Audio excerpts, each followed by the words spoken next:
special presentation of ESPN, the worldwide leader in sports. It is deep, will it stay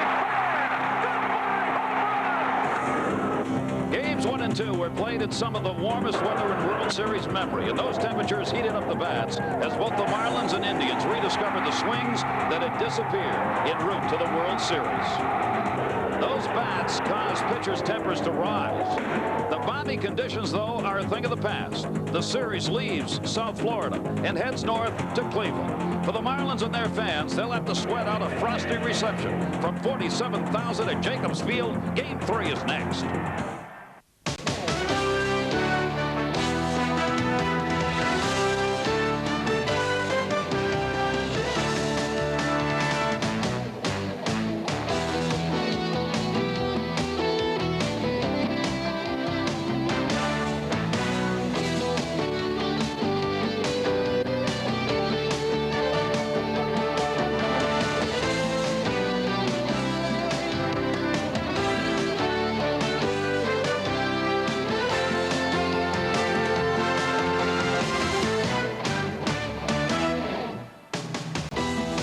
The 1997 World Series, Game 3 in a series that is tied at 1 game apiece.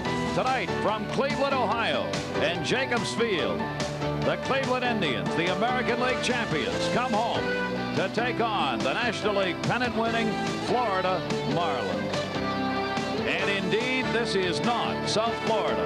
From 77-degree weather to temperatures that may be down in the 30s tonight, we bring you Game 3 from Cleveland, Ohio. Fans here are used to this weather and love this team.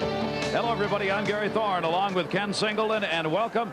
A series tied at 1 apiece, and a series so far, Ken, in which we've finally seen some offense come to the fore. Some offense come to the fore, but the Cleveland Indians using defense to help themselves out in the last game.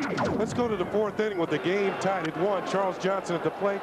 Sandy Alomar with maybe the key defensive play of the game as Moises Alou was tagged out at 3rd base.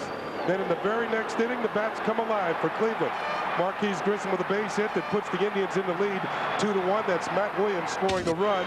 Vic Roberts gets a hit also in the 5th inning off of Kevin Brown. That will score 2, and it's 4-1. Cleveland is leading.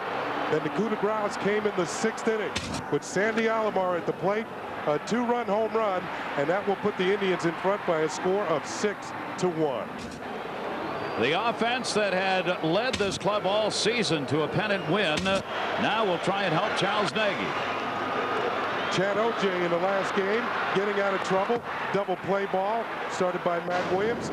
And here's the offensive numbers for the Cleveland Indians in the postseason. You see how it is coming up. The division series 257, the championship series only 193, but in the first 2 games of this World Series they are batting .342, and that is more like the Cleveland lineup that everybody saw during the regular season with this club, in a ballpark that can be very friendly to hitters. The veteran right-hander Charles Nagy, 15 wins, led the Cleveland staff in that department, goes tonight.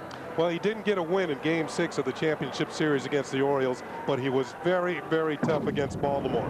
8 scoreless innings. Orioles left 11 men on base. Well, this game went to a 1-0 victory for Cleveland as Nagy was in trouble time and time again, but was able to get out of it, either striking out hitters or using his great Gold Glove defense behind him. Watch the play by Omar Vizquel that will turn to double play and get the Indians out of a jam once again. Charles Nagy here at Jacobs Field has put up an incredible 32-14 record. ERA of 3.67, the second lowest career ERA at any ballpark for him, the other being a small ballpark at Fenway. Game 6 for Charles Nagy, a great performance. We asked his skipper, Mike Hargrove, the difference in that game and others. His pitches were more firm in the strike zone, and by that I mean he wasn't nibbling so much as he had been his previous 2 or 3 outings. He really, he still tried to throw. He threw quality strikes that were down and on the corners of the plate. He didn't pitch to the big part of the plate. We don't want him to do that. But he was aggressive in the strike zone, and pitched ahead for the most part, and made his pitches when he had to. When Charlie's on his game, Charlie's as good as there is, and Charlie threw the ball very well. That's what Mike Hargrove hopes he will get here tonight at the Jake. For the Florida Marlins, they turn to a left-hander tonight to make the start, Al Leiter. Al Leiter, a veteran. He's been with the Marlins for a couple of seasons now. He also had a start in the National League Championship Series against the Atlanta Braves. He didn't fare particularly well. In the 5th inning, he gave up a home run to Jeff Blauser leading off the inning, got a fastball up. And also during the course of that inning, he gave up a big double to Fred McGriff, the cleanup hitter for the Atlanta Braves, who had been stymied for the most part by the other Marlin pitchers, but he got a hold of one off a Leiter, and it gave up another run in a game that the Marlins lost 4-0 to the Braves, one of only 2 losses that they had in the National League Championship Series. His career numbers versus the Indians, he is 3-3 against them with an ERA of 5.06. This will be his first appearance here at Jacobs Field. Both of these pitchers have struggled at times during the season in giving up a lot of hits and putting a lot of people on base. We'll see who will have the advantage in this series, because by the time we leave here tonight, someone's going to be up 2-1. When we come back, a look at the current topic of discussion, the weather. Julie Croteau will join us down on the field. We'll take a look at the distinction between South Florida and Cleveland. Back to the Jake after this. Cleveland fans, it seemed like they'd been playing at their old ballpark, Municipal Stadium, for just about all of those years. Located on the banks of the Great Lakes, one of the coldest ballparks you'd ever been at. Well, this ballpark was built in 1994, opened up for the Indians, a beautiful new yard. It is further off the lake, downtown Cleveland. Nevertheless, the lake impact is always here. The question is, this ballpark, this cold weather, will it bring an advantage to either team? Julie Croteau. Well, Ken, Gary, it is cold down here. It's about 45 degrees and falling. And while a lot's been made of the cold, it's really the media that's making an issue of the cold more than it is the players and the managers. They're saying they've all played in cold weather before, and it's really not an issue. If it's going to be an issue for anyone, it's going to be an issue for the pitchers. Because the most important thing for a pitcher is his grip. And if his fingers, the tips of his fingers are numb, or he can't get any moisture from sweat, he can't get a grip on the ball. And the grip is what makes the ball curve and slide. Now, we talked to the position players, and they all said, again, it's not going to be a factor. When I spoke early with Darren Dalton, he had this to say about the cold weather. I don't see how the weather's going to affect any team more so than another one. You know, both teams got to play in it, and it's going to be cold. That's it. Bottom line, it's going to be cold, but you got to play it. Well, it might not be an issue for Darren, but I think it might be an issue for me tonight. Gary? Julie, not only is the weather going to be different here than it was in South Florida, but this is a distinctly different park than the Marlins Pro Players Stadium. What impact's that going to have on the game? Well, I think it's important to remember that the Marlins have not played here before. And the most important thing to notice is that right field and center field are about 30 to 20 feet shorter. And this is a hitter's park, so we should look to see some balls flying out, especially given that the wind is blowing so hard from left to right. Now, there are also other conditions in the field, and anytime as a player you come to a new field, you got to check those out right away. You got to know how the ball comes off the wall, how the ball skips to the infield, and what the wind is like in the stadium. I had a chance to speak with Marquis Grissom yesterday and get his thoughts on the nuances of this park. That is that big. Yeah, I think for us, the outfield is a wall. And the wall, you know, the ball is going to bounce off that wall at different angles at different times. So it all depends on, you know, how's the ball's hit, was it hit by a left-hander or right-hander. But the infield is pretty much the same. Pitching mound, pretty much the same. Background is pretty much the same. But the outfield wall is something you have to go out there and just make that adjustment to. There's one other factor which I'm sure you can hear, and that's the intangible factor of the fans. They are known for their noise and they are known for their energy, and both managers said that they could have an effect on tonight's game. Gary? It is amazing how much noise they can make in this building, even though there were some 67,000 that were on hand in South Florida for that game.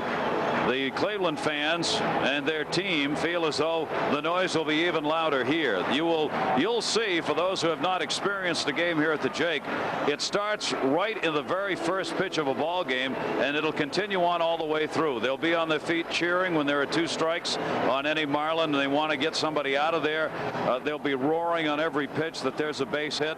Ken, it is just non-stop noise that takes place here at the Jake, and it is a real factor in these games if you believe the players. I think so too, Gary. The fact is that when the situation comes and noises has to be made by the Cleveland fans, they will make it.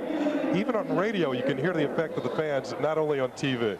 We are ready for the national anthem. 97 World Series and Game 3 from Jacobs Field here in Cleveland, and a very special first pitch thrown out just moments ago. Herb Score, a great pitcher here in Cleveland, a broadcaster with them for 34 years now, will be retiring at the end of this World Series. Herb Score's career shortened, in fact ended, when he was hit by a line drive off the bat of Gil McDougall of the New York Yankees. But Score was a tremendous pitcher, Kenny. He was the Rookie of the Year in 1955 for the Indians. Let's take a look at the lineup cards that have been exchanged. This time around brought to you by MasterCard for the Florida Marlins. Devon White leads it off in center. Edgar Renzo, the shortstop, batting second.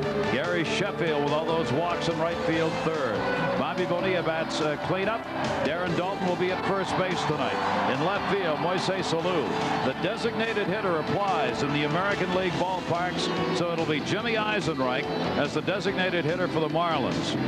Charlie Johnson behind the plate. Greg Counsell batting ninth and playing second base. Charles Nagy on his way in from the bullpen. Their leading winner, 15 and 11 on the regular season. Nagy makes the start here at home, and obviously a great house cheering him on. We asked Charles Nagy, what is it you got to do to be effective in Game 3? Make the pitches. You gotta just keep telling myself, you know, if you just make your pitches, you can get out of these situations and whatever jams you're in. And you know, luckily that day I made some pitches when I had to and was able to get out of those jams. You go with what you feel like throwing, your gut instinct or something like that. But Sandy and I've been throwing to Sandy for so long. I think he knows me better than I know myself. So, you know, I have total trust and confidence in, you know, the game that he calls and him being back there. So I'm not afraid to throw anything to Sandy in any situation, whether I need to throw a pitch in the dirt with a guy on third with no outs in a game like the other day. You know, I have confidence in doing it. I think it's just keeping the first couple guys off base. If you keep Devon and Renteria off base, you know, it'll be easier facing Sheffield and Bonilla. But, you know, you don't really want guys on base with those two guys up. And if I'm able to do that, you know, then hopefully things will go well. Well, as Charles Nagy gets to the dugout, they've talked about the weather, but I think fans have to remember that Charles Nagy is a graduate of the University of Connecticut, and certainly during his high school days growing up in Fairfield, Connecticut, he pitched in some cold weather, maybe some snow flurries, maybe with snow on the ground. So I don't think this sort of thing's going to bother him. I think the pitcher is the warmest guy in the ballpark because he's the one that's constantly moving. He and the catcher are probably the two warmest. And they will have a right tonight. Ken perhaps ought to talk about it a bit. Julie mentioned that the ball tends to be very shiny and tough to get a grip on for a pitcher sometimes. They can bring their fingers, their hands to their mouths tonight, something they're normally not allowed to do. Yeah, because there's always the hitters or the opposition are leery of the spitball or whatever, but the fact is tonight they got to keep those fingertips warm and somewhat moist just so they can control the baseball on its way to home plate. Good luck to the Indians. Lots of people will be echoing that sentiment here tonight at the Jake. Fans have been around town all day today here in downtown Cleveland. They've just kind of hung out today, been around the ballpark very early, walking around downtown in anticipation of tonight's game. Of course, the Jake is hosting a World Series for the second time over the past 3 years. But for the Florida Marlins, this is the first time they've had a chance to take a look at this ballpark. They came out and got a workout in yesterday, and Kenny, that's always an advantage if you haven't been in the yard to at least get out and feel the presence of the ballpark. Particularly the outfielders trying to get to know the caroms off of the walls. The infielders trying to get used to the infield, how quick it is. I think one thing they'll find that the ball really carries here, especially tonight with the wind blowing from left to right. As you can see the big flag out in center field. Anything that's hit towards the gap in right center field over in this direction, you might see fly out of the ballpark. Give a little boost, maybe something like David Justice or maybe some of the left-handed hitters for the Marlins. And that has been the power alley in this ballpark for the last couple of seasons. Left-handers do have an advantage here going for the long ball. and the Indians take the field.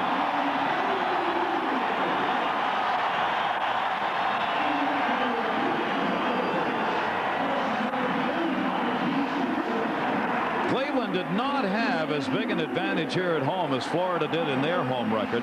Cleveland 44-37 at home this season, and the man who starts for them tonight, Charles Nagy. Charles Nagy 0-1 in postseason, but had a tremendous game in Game 6 of the American League Championship Series, in which Cleveland won 1-0 in extra innings. Nagy was in constant trouble, got out of it time and time again, and kept the Orioles off the board as Baltimore fell 1-0 on a home run by Tony Fernandez that sent the Indians to the World Series.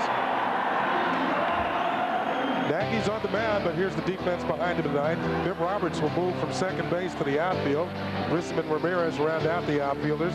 Williams, Vizquel, Fernandez at second base. Tomey at first, Alomar doing the catching, and Nagy on the mound. With a designated hitter and Roberts and Fernandez both being able to play in this game tonight, it just adds to the offensive punch to back up Charles Nagy. Well, the Indians, of course, have big-time numbers as far as home runs. They've hit 220 home runs this year. They can definitely take you out of the ballpark. Charles Nagy will give up some home runs, but he also keeps the ball low, has a good sinker. And, of course, here at Rock and Roll Hall of Fame, just a few blocks away from Jacobs Field, they wanted Charlie to rock them here tonight at the Jake. And so does he, I'm sure. Charles Nagy, who's out there, generally pitches complicated games, and games that his skipper Mike Hargrove said can make it very tough to sit and watch, because there seem to always be people on base and he always seems to be in trouble. Hargrove has just had to learn to be patient and let him work his way through them. Yeah, he says that Nagy has to make his pitches, get out of it. He throws a sinker, a curve, a split finger fastball, and a changeup, but he's not an overpowering type pitcher. That's why his defense is going to come into play tonight, and the Indians have a solid defensive core out on the field. 30-year-old right-hander, 89 wins, 65 losses in his career. The home runs, he gave up 27 of them during the season, and he struggles early on to get a rhythm. And if you get to him early, you can get him out of the game. During the regular season, though, teams did not do that very well, as he won 15 games. Devon White lays it off for the Marlins. The flash bulbs go off, and Game 3's underway. And the pitch is taken down low for a ball. Matt Williams has moved in at third base here with Devon White's speed and ability to get on base. 2 for 9 in the World Series. They've got somebody with a light on, I think, behind them here that is shining in Matt Williams' eyes, so they want to get that taken off. You see the third baseman moving in a bit there, and he's the one who's complaining about a light behind him. Players will have on lots and lots of layers tonight. Got the turtlenecks on, the long jerseys, and White down to first base. Jim Tomey, 1 down.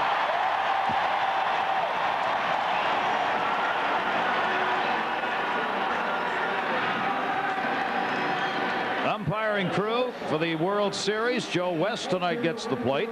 Greg Kosk, Randy Marsh, Ken Kaiser, Ed Montague, and Dale Ford, the 6, 3 from each league, working this '97 World Series.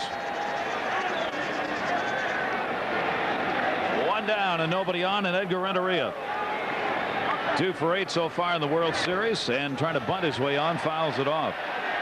Yeah, the first 2 hitters in the Marlins lineup can get the ball down for bunt, gets himself some bunt base hits. You'll look at Matt Williams over here at third base. He's going to play in on the grass and trying to discourage Renteria from trying to drop down a bunt. Renteria struggled here in the postseason to pick up base hits, and a chopper like a bunt. Nagy has time. 2 down. He's a pretty good fielding pitcher, Kenny, even though he's not particularly fast. Yeah, I think that any pitcher who's a contact pitcher, I like to say that because he doesn't strike that many people out, is going to have to field his position well. He's going to have to bounce off the mound. That sinking fastball topped by Renteria, and he throws him out. We mentioned Nagy struggles early on. It's a real advantage to him to be able to get out of the first and second innings without damage being done. He's thrown only 4 pitches, and he's got 2 outs. Now Gary Sheffield, 1 for 4 in this series, 333 in the postseason. Of course, the numbers that continue to pile up for Sheffield are the walk numbers, as he has set a new record now base on balls, and we'll see whether Nagy pitches to him or not. Well, you saw that sinking action on the fastball by Nagy. Ball running in on Sheffield. That's the sinking fastball I was talking about. Sheffield at the very end of the batter's box. Got that one in there.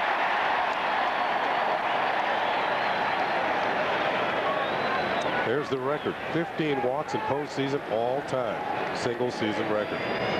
Continues to be the guy that teams in the postseason have decided he's not going to get a chance to beat us. And the breaking ball misses outside on the slider. And Sheffield has a lot of pitches to look at here. Continues to go that way in the postseason.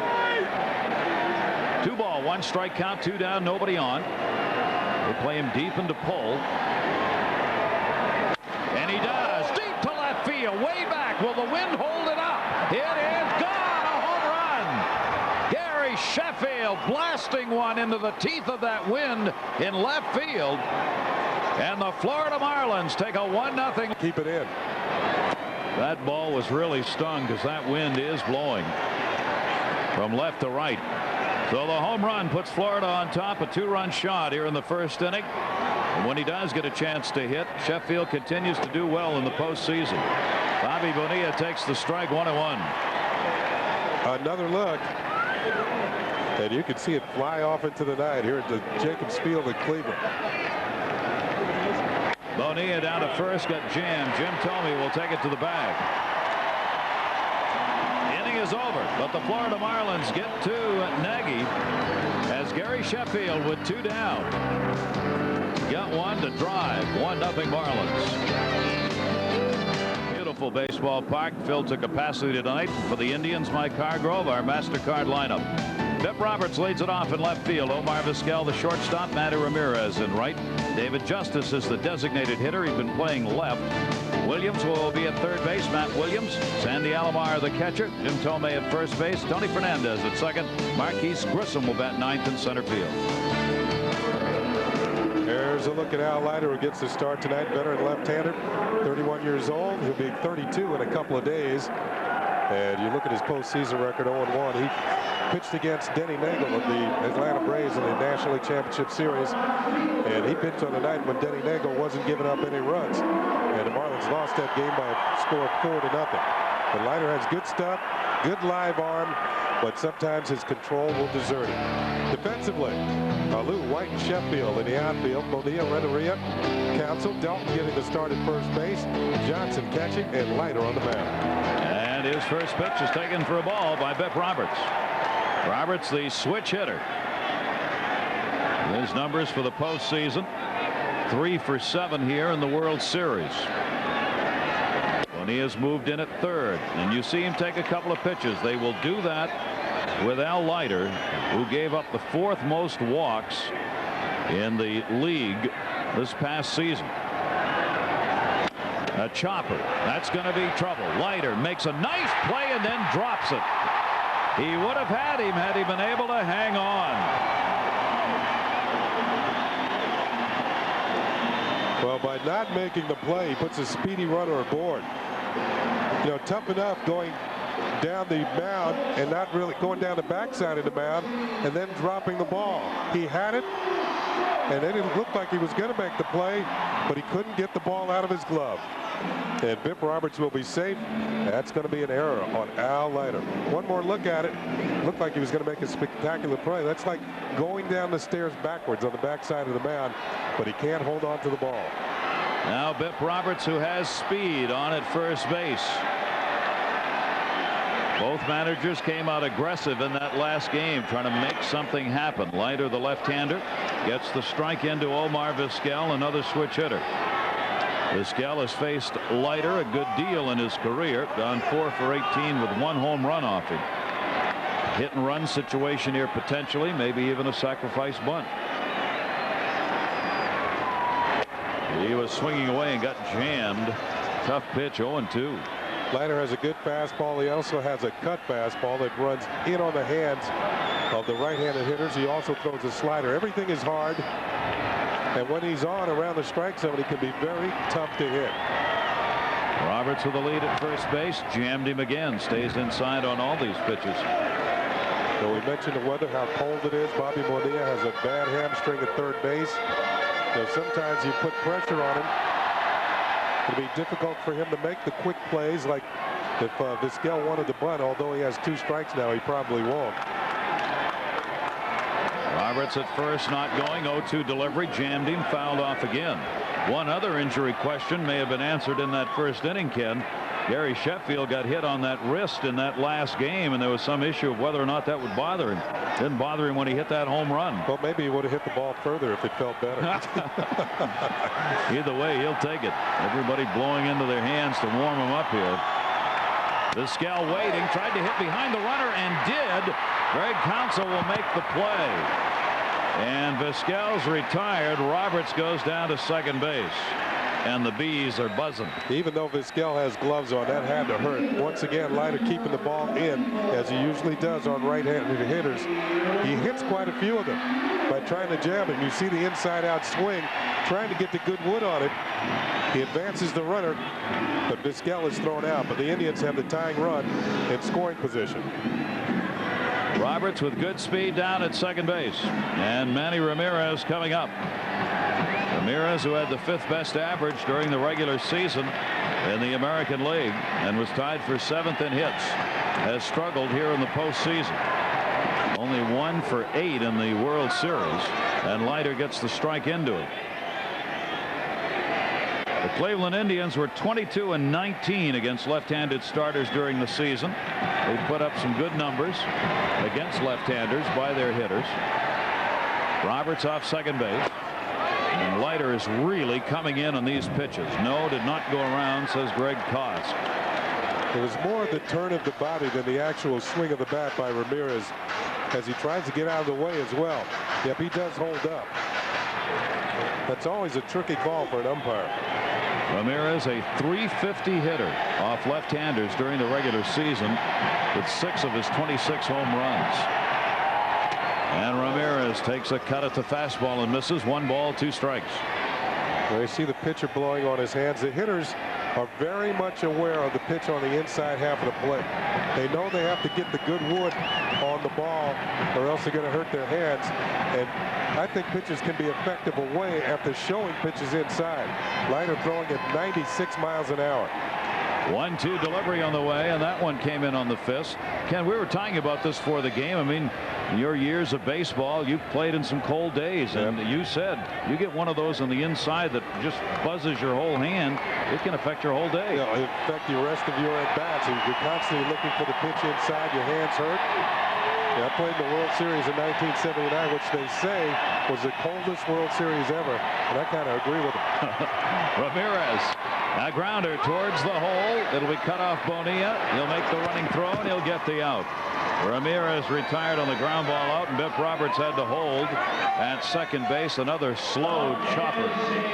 You know, I think for Bonilla, plays that he can make while going on the run like this one, it won't bother the hamstring as much as the plays where he has to stop and start and dart quickly either to his left and his right. Those are the plays that might bother him. If he can throw on the run and gain some momentum into his throw, I think he'll be okay.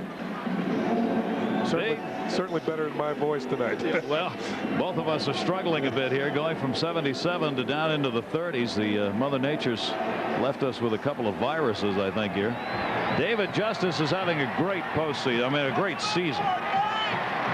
He had the 3rd best average in the league during the regular season. He's way up there in the numbers here in the postseason. RBI opportunity for him here, and the pitch is taken outside for a ball. Well, his average 91, 92, and 95 with Atlanta in the World Series, and here with Cleveland. Certainly doing a lot better with the try, but he's only had 7 at-bats. He's had a great postseason this year. Leiter with a runner at second base. Fastball inside that time, so he went out, then came back in. 2 balls and no strikes. Well, one of Justice's home runs in 95 was a game winner in the final game of the World Series as they beat the Cleveland Indians 1-0. Now he's wearing the Cleveland uniform. Justice on the big cut. Took something off that pitch, Al Leiter did. And a 2-ball, 1-strike count. For Leiter, left-handers hit only 200 against him this year. That's because he has good stuff and pitches well to the outer half of the plate. For Justice to get a good hit off, he's going to have to hit back through the middle. Oh, no left-hander had a home run off Leiter during the regular season. All 13 of the home runs he gave up were to right-handers. So the lefty struggles staying in there on him. He also has that delivery that comes from over on the first base side. Runner at second, 2 down. Bip Roberts, the base runner. And a strike on the outside corner, 3-2. That's why he's tough. On a 3-1 pitch, you're expecting a much better pitch to hit. And a veteran like Justice, you notice he just took it. He says, oh, I can't hit that. It's not too good. You're going to hit that, you're really going to have to go the other way. Justice hit .353 here at the Jake this year with 17 home runs. 3-2, and he walked it. So Leiter not giving in to Justice. Gives up the walk with first base open. 2 down, and Matt Williams coming up. Well, you mentioned Leiter was 4th in the National League in walks. He probably would have led the league if he wasn't on the disabled list twice. He led the league the year before. Now he'll have to bear down against Matt Williams. Leiter waiting, first base timeout taken there while David Justice got that protective gear off. Bip Roberts on at second. Justice on at first. A typical Al Leiter inning. People on base. 1 home run in the postseason for Matt Williams. Ooh, did he chase a high fastball.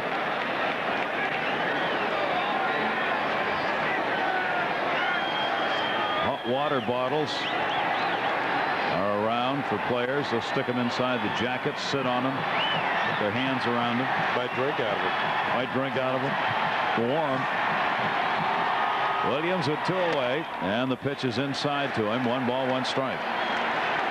Now Williams is a very good fastball hitter. Only 7 of his 33 home runs during the regular season hit here at the Jake. Tomei and Justice had the most home runs here for the Indians. That one off the fist. That's going to be trouble into center field. Base hit. Bip Roberts scores. On his way to third, David Justice. And it's a 1-1 game. Matt Williams, the RBI single. Well, there's where the error by Leiter himself comes back to haunt him. And the reason why this ball fell in for a base hit, Devon White playing towards left center field. It kind of hung up, but he was so far over towards left center, he had a long way to go. And it falls in between the 2 outfielders for the base hit that will tie the game. Devon White, a Gold Glover. In fact, 2 Gold Glovers out in center field, Devon White and Marquis Grissom for the Indians. First RBI of the World Series for Matt Williams, and the 6th of the postseason. Roberts scores an unearned run. A timeout taken at the plate. Joe West saying Charles Johnson wanted the timeout. I don't think anybody could hear Joe West. Leiter was upset. He was ready to throw the pitch. It is so loud here in the course of a game. Trying to communicate. Mike Hargrove, the Cleveland manager, said sometimes on the bench you can't hear one another, including the guy sitting next to you. It appears that Bobby Bonilla is the designated pep talker for the pitchers. He's the one that comes over and does the talking during the inning. Alomar takes the pitch for a strike. Alomar's having himself a fine start in the World Series. 3 hits and 9 at-bats, a home run. Hand warmer down there that Bobby Bonilla's got in his back pocket to keep that throwing hand warm. That one fouled off outside of third base by Alomar.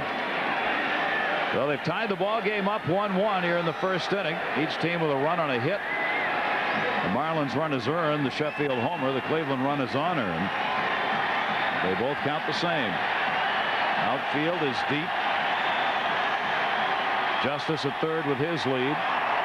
Jammed him, and it's inside. Leiter, 1 ball, 2 strike count. Alomar has had 3 hits and 6 at-bats against Al Leiter. Number of these Cleveland Indians have faced Leiter before. Inside again, 2-2. Ken, Leiter's not afraid to come inside. He hit 12 batters, tied for third most in the National League. He'll come inside to it. If this guy ever learned a changeup, he could really be effective. A pitch that goes away from the right-handed hitters. He doesn't have one. 2-2 delivers, fouled off. Everything is inside. Makes you swing the bat. Control, high walk ratio, goes deep in the counts. Fastball, slider, changeup, not a good pitch. Let's put it that way. He did not allow a first inning run in his last 15 regular season starts. The Indians have gotten one here in this start of Game 3 of the World Series. 15 consecutive starts at the end of the year without a run against him in the first inning. Justice with a lead at third, getting on with a walk. Williams with that base hit over at first, 2 down. And that one in there to left field. Alou coming. Renteria out. Oh, they can't get it. Justice scores. Williams goes back to second base. And why Alou did not call for that? That is a mistake by Moises Alou. He backed off and let Renteria try and make an over-the-shoulder catch. 2-1 Indians. Well, once again, a pitch on the inner half, and another hitter is jammed. Now watch the flare out towards the outfield. Renteria going back, Alou coming on, and see Alou back off. He backs off, Renteria can't get it, and it falls in. I think both these players may be unfamiliar with the ballpark. Also, the wind blowing that ball from left towards right, maybe moving it away from Alou. He saw that he couldn't get it, left it up to Renteria, and the young shortstop couldn't make the play. Matt Williams stopped at second base. Now there are 2 on, 2 down. All of these hits, these 2 RBIs coming with 2 away by Williams and Alomar. Now Jim Thome. Leiter hasn't given up a home run to a left-hander in his last 45 regular season starts. Thome was going for one right there. That was the 28th pitch for Al Leiter in this inning. So he's had a rough inning to start with, while Charles Nagy did not. Nagy's sitting over there freezing though. Yeah. But he'll take it. 1 strike count, 2 away. Indians up 2-1. Rocking the Jake. Thome makes that pitch up high. 1 ball, 1 strike. This kind of night, Ken, with that wind blowing the way it is, these outfielders may have to move in a few steps. Particularly the left fielder. I think you saw how Sheffield's ball fought to get out of the ballpark. Left fielders and Moises Alou should be aware of that. 1-1. Inside to Jim Thome. 2 balls and 1 strike.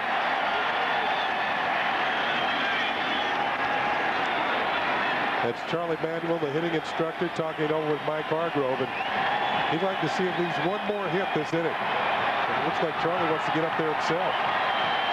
Pretty excited over there. Jim Thome loves hitting in this ballpark. He's got 2 on here. 2-1 pitch to him. It's up high. 3 balls and 1 strike. I think what happens with Leiter, he throws hard, 96, 97 miles an hour. But when he gets in trouble, he tries to throw even harder. And that's not necessarily a good thing, because all of a sudden you lose control of the strike zone. His manager was telling us that today, Ken. He said you'll know Leiter's in trouble when he starts jamming his fist into his glove, moving around, looking anxious and nervous. He says when he starts doing that, he loses control of his pitching rhythm. 3 ball, 1 strike count, 2 on. 3-2.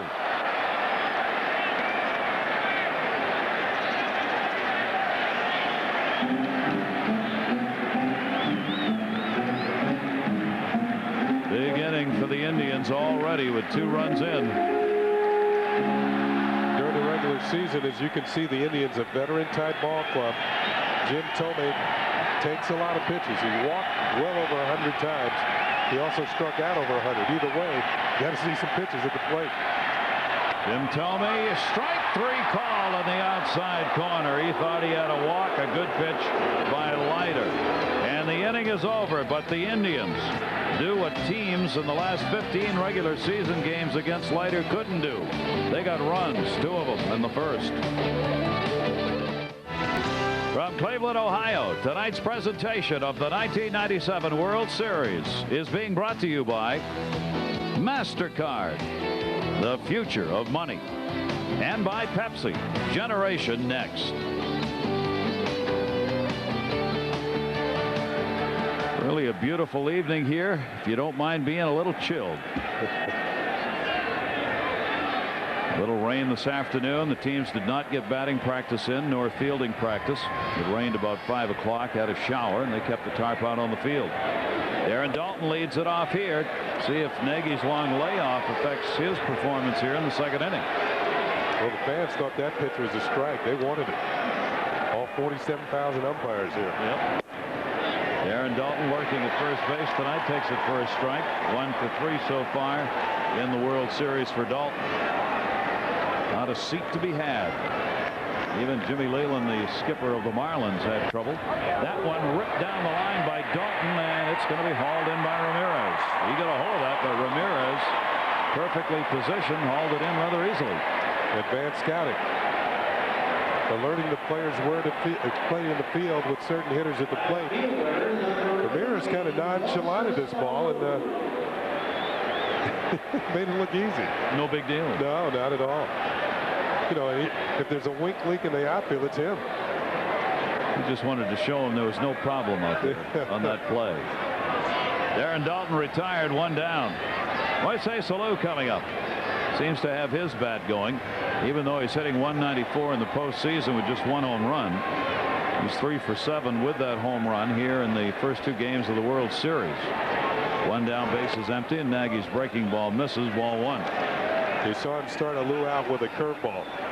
Now the look on Moises Alou, he's a first pitch, very aggressive hitter. So pitchers like to throw him a breaking ball. They don't like to come in with the fastball first pitch. Game with that again on the inside corner, this time 1-1. For Nagy, the left-handers hit 279 off him, right-handers 286. That combines for a 283 batting average against the Cleveland right-hander. That's a high average. Off speed, breaking ball, 1 and 2. 3 breaking balls in a row to Moises Alou. You look at Sandy Alomar, he's looking at the feet of Alou when he sets up in the box. Sometimes where a hitter steps will alert a catcher that a hitter is thinking about one certain pitch. 1-2. Breaking ball again. That one missed down low. And the count goes to 2 balls and 2 strikes.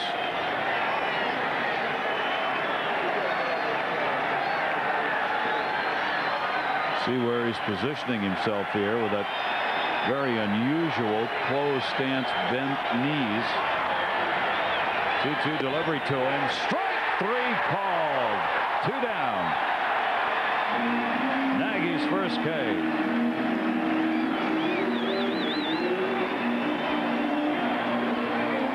Most of the time you don't like to throw a breaking ball on the inner half. As you can see, the target is actually away. But the pitch is on the inner half of the plate for a call strike. Alou, thinking it was coming at him, leans back. It breaks over the plate for a call strike. So breaking balls all over the place to Alou. 2 down, bases empty, and Jim Eisenreich. Here's the designated hitter, with the Marlins using Eisenreich, a bench player in the outfield for them. And he'll work tonight as the DH. These 3 games being played in Cleveland, the American League Park, the designated hitter rule, which only applies in the American League, is in effect. Eisenreich with the 0 for 4, looking for his first hit in the postseason. That one to center field, Marquis Grissom. Doled down a little bit, but he got it. And Nagy retires the side in order. 3 up, 3 down in the second. The Indians leading here in game 3, 2-1. Nagy, who had a 9-6 mark here at the Jake during the regular season, setting down the Marlins in order in the second inning. Well, you see a pitcher that appreciates his defensive help, shaking the hand of Marquis Grissom and Manny Ramirez, who recorded 2 of the 3 outs last inning. I like that. Keeps everybody in the game. Yeah. He probably said, now give me some runs. That's right. 2 unearned runs picked up by the Indians. Al Leiter committed the error that started it out in the first and really hurt himself as both runs ended up being unearned. RBIs Williams and Alomar. Now we go to the bottom half, and here's Tony Fernandez, the switch hitter. Fernandez has gone 3 for his last 3 in postseason play. He had that dramatic home run in the final game of the League Championship Series to give the Indians the victory over Baltimore 1-0. And then he's had a couple of hits here in the World Series coming in. That's Game 6, American League Championship Series, Nagy's ball game. Tony Fernandez, some clap his hands as soon as he hit it. Armando Benitez had some problems with the Orioles in the postseason, giving up 3 game-winning hits, including 2 home runs. And another base hit. And there's a guy who usually doesn't start. Biff Roberts generally plays second base. Tonight with the DH, they get Fernandez at second and Roberts in the outfield, and he's got a leadoff single. Second inning in a row, the Indians have had the leadoff man on. Always felt that Tony Fernandez, one of the smoothest players in baseball. Just looked like he did everything fluidly, defensively and at the plate. And right here, he comes through with a solid base hit in the left field. He's hitting the ball hard. Yes, he is. He's 3 for 3 in the World Series now. On at first base, Dalton will play in front of him. Marquis Grissom, the #1 World Series hitter of all time. I love saying that. He's looking down to third here to Jeff Newman to see whether or not they want him to bunt. Here in this World Series postseason, the .319 average, and 5 for 7 in the World Series. His pay has passed Pepper Martin and Paul Molitor for the best batting average a World Series player has ever had. That is just a phenomenal tribute to Marquis Grissom. He's hit safely in all 14 World Series games he has played in, and he's got a 3-0 count here. Marquis Grissom, Bobby Brown, Paul Molitor, Pepper Martin, and Hal McRae. All over 400, minimum 40 at-bats. Marquis Grissom. I bet you the Braves would like to have him back. Pitch is taken for a strike, 3-1. I think the Indians, now that we can look back on the season, everybody thought the trade would help both teams, but I think it helped Atlanta more because Kenny Lofton's a free agent. The Indians signed Grissom to an extension. Grounded towards second base. Counsell up with it. That's 1 relay runner, and he turns 2. So Fernandez taken out at second base. Marquis Grissom heading into the double play. The ground ball pitcher Al Leiter gets what he needed. 2 down. Perfect double play ball, especially with somebody like Grissom running. Ball hit close to second. Quick exchange then on to first base. And they get the speedy Marquis Grissom. And Al Leiter gets some big help from his infielders. Counsell to Renteria to Dalton for the double play. And that'll clear the bases now. 2 down, nobody on. Wow. See you later. Right at him. Roberts trying to get on in that first pitch. Leiter threw 9 pitches in the inning. No runs, a base hit, and nobody left on. This is called an atom ball. أعزائي المشاهدين، هل سبق شاهدتم عالم أوربت ESPN الرياضية؟ في شهر أكتوبر وعن اشتراككم بقناة أوربت ESPN الرياضية يمكنكم الحصول على جهاز استقبال أوربت وبنصف السعر. هذه هدية أوربت لكم، جهاز استقبال وبنصف الثمن. العرض متاح للجميع ولكن الوقت محدود. لمزيد معلومات حول هذا العرض المغري اتصلوا بوكيل أوربت المحلي أو بأحد الأرقام الظاهرة على الشاشة. نحن في انتظار مكالماتكم. إذن أخبروا أصحابكم.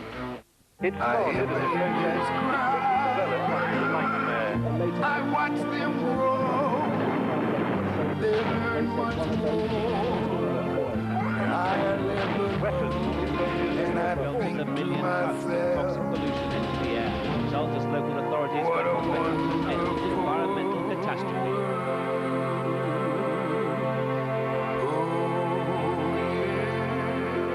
الحياة في مقدم الأحداث. لو كان للحيتان أن تنطق فماذا تقول لنا؟ لو كان للدلافين أن تنطق فماذا تقول لنا؟ لعلها تذكرنا بأن الأرض كوكب مائي وأن المياه قوام الحياة، فإن تابعنا تلويث دم الحياة للكوكب عانت من ذلك كل الكائنات. أصغوا إليها.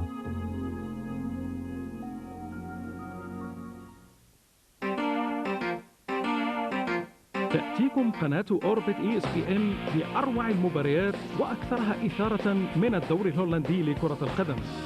لكم موعد مع هذه المباريات كل أسبوع، إذا لا تفوتوا متابعة الدوري الهولندي فقط على أوربت ESPN. Cleveland Indians in the World Series for the 5th time in their 93-year history in the American League. 1920, 1948, 1954, and 1995. The last time they won it was 1948. Nevertheless, despite a lot of losing seasons, this has always been a great baseball city. 48, they beat the Boston Braves in 6 games. Although Hall of Famer Bob Feller lost 2 of those games for Cleveland. And he is on hand here tonight. Breaking ball misses outside. Charles Johnson leading it off. He'll be followed by Counsell, and top of the order, Devon White. Marlins catcher hitting 161 in the postseason, 1 for 6 in the World Series. I mentioned that Nagy really doesn't get some of the credit he should. He's among the top winners in the last 3 seasons in the Major League Baseball. Probably because he has such unusual numbers for a winning pitcher. I mean, we mentioned he walks so many batters. He also gives up a lot of hits. He was tied for 2nd in the most hits given up by a pitcher in the league. That one to right field is going to be trouble. These outfielders continue to stay back. Ramirez will get it in, but Johnson is on. 2nd hit, the other the home run by Sheffield so far off Charles Nagy. And once again, Nagy gives up a hit. And I think it's because he doesn't strike out as many as some of the other top pitchers that, you know, will put you in those overpowering numbers. But somehow he's able to wriggle out of trouble. He's going to have to do it again here as Johnson comes up with a leadoff single. Virtually every start for him is like that. Now Craig Counsell coming up. Counsell batting in that number 9 spot, left-handed hitter, 1 for 6 in the series. You get a flavor of why the American League favors the designated hitter. They wanted to generate offense. Here's a situation in the National League where you would have a pitcher hitting. Instead, you've got Craig Counsell, the 2nd baseman, in that number 9 spot. And certainly a pitcher bunting in this situation. Designated hitter came around in 1973. And it followed a period in baseball where there was not much hitting. And they wanted to get something going. They lowered the mounds in 1969 after great pitching here in 68. Then eventually the American League went to the designated hitter. The National League did not. And since 1973, they've played under 2 different sets of rules. 1-1 pitch popped up. 3rd base. Williams over. Not much room and not enough for him. Foul ball and a 1-2 count. And it worked in that regard, Ken. It definitely has generated more, helped to generate more offense in the American League. Yeah, you see most of the clubs with the big home run numbers are American League teams. They almost always out-homer National League ball clubs, specifically because the designated hitter is a guy who's a veteran, usually well-paid, hits a lot of home runs. 1 ball, 2 strike count. If he can pull the ball, he's got a big hole between 1st and 2nd here. Tried to and struck him out. Nagy gets his 2nd strikeout of the game. 1 away here in the 3rd inning.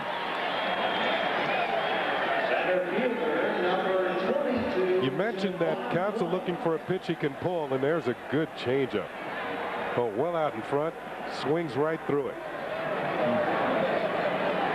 Mighty tough pitch. Either that or a splitter. Nagy also throws a split finger. Nagy gets the K. Either way, Counsell is out. Runner still on at first base. Devon White grounded out his first time up. 2 for 10 now in the World Series. Lifetime good numbers against Charles Nagy. Devon White, Bobby Bonilla, Jim Eisenreich have all faced Nagy before, but no one nearly as much as Devon White. That pitch is taken away. 1 ball, 1 strike on White.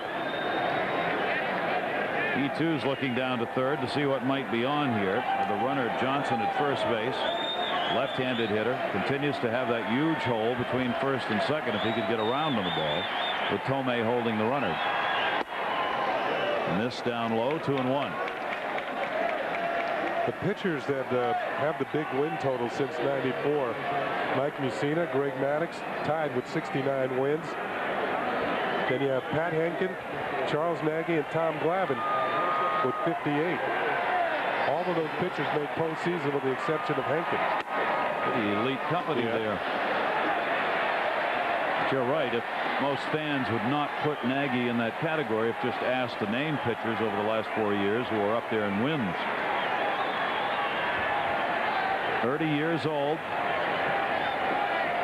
Had a 4.28 earned run average during the regular season. White takes the pitch, and it's ball 4. First walk given up by Nagy, and Florida's got 2 on and 1 down here in the third inning. Say, if you'd like to keep up with the latest World Series newts, that's a combination of news and updates, including all the baseball information you could possibly want. Why don't you log on? MLB at Bat. It's Major League Baseball's website. You can tap in at www.majorleaguebaseball.com and let us know how you are enjoying the game. Delighted to have you with us, everybody, around the world. Over 200 countries joining us. Gary Thorne, Ken Singleton, Julie Croteau, and all of our crew. 2-1, Indians leading. Florida threatening. Breaking ball in there for a strike. Edgar Renzo. One thing to remember with Renteria up here, if Nagy can get a ground ball, he has 3 Gold Glove infielders behind him that are capable of making the great play and turning double plays. Bounces. Alomar kept it so the runners could not move. Went to his right, but not behind him. So long as that catcher can keep his body facing the infield, runners usually will not go, because they don't know sometimes where the ball is either. 3 Gold Glove infielders and 1 Gold Glove catcher in front of him. Blocks it, gets rid of the mass quickly so he can find the ball, and the runner's home. Renteria only 2 RBIs in the postseason. A chance for another one if he can get a base hit here. Nagy comes inside to him. 2 balls and 1 strike. The other thing, Ken, we should mention, Nagy and Leiter throw a lot of pitches. On a cold night like this, it is really tough on the fielders. They are standing out there while all this is going on with nothing happening, and it can get real cold. A breaking ball again, misses inside. 3-1. They have to move around, try and keep warm, particularly your throwing hand. You see a lot of players blowing into their hands or putting their hands into their back pocket, keeping warm. Both Vizquel and Williams, the same idea. 3-1 count, 1 away, and he got a strike. 3-2. 3-2 count. Every means of warming being used here. Fans on their feet, as we told you they would be when there's a chance for a strikeout. 3-2, 1 away, 2 on. He walked him, and the bases are loaded. Jimmy Leland took a chance there. He sent the runners. And why I say he took a chance, because Charles Johnson was the lead runner. He's not very fast. If Nagy had struck out Renteria, they would have had an easy double play at third base. Well, he's got himself in a real jam here. He told us, as you heard in the pregame, Charles Nagy said, I cannot let the leadoff batters, White and Renteria, get on. The reason for that is this. If you do, you got to face Sheffield, who already has delivered a home run. His 3rd postseason home run, he drilled it to left field. He's got the bases loaded here and 1 down. Nagy's breaking ball is outside. Ball 1. Well, he started with a breaking ball in the first inning and missed. The count went to 2-1, and Sheffield hits a home run. So he started with a breaking ball again and missed again. 1-0 count, 1 away. Sacks are full. And it's 2 balls and no strikes on Sheffield with a splitter. He's really in trouble now. Yeah, this is where pitchers don't want to be. Where Sheffield can zone in, look for something he can hit, You know, even if Nagy throws a good pitch for a strike, Sheffield can take it and still be ahead on the count. Bases loaded. Indians lead at 2-1. Fastball, and he missed down low. 3 balls and no strikes. You can bet that Sheffield's got the green light 3-0. If he gets something he likes, he's going to take one of the best swings you'll ever see. 3-0. Nagy got it in there. Was on the inside part of the plate, though. 3-1. And Hargrove, the skipper of the Cleveland Indians, pacing early on here. Charles Nagy works with a lot of people on. He's doing it here again tonight.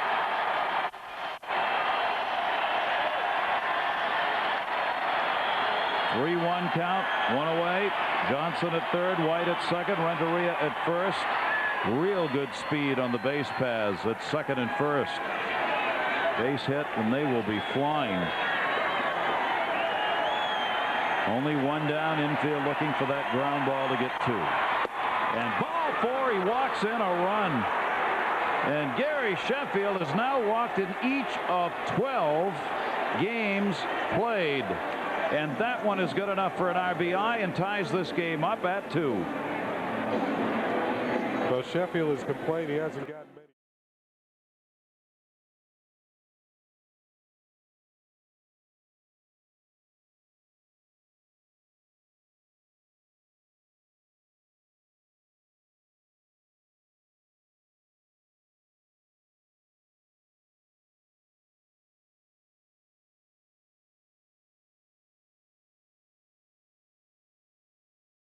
Mark Wiley was left in the dugout. So a pitcher knows that when the manager comes out, he wants to deliver a message in no uncertain terms.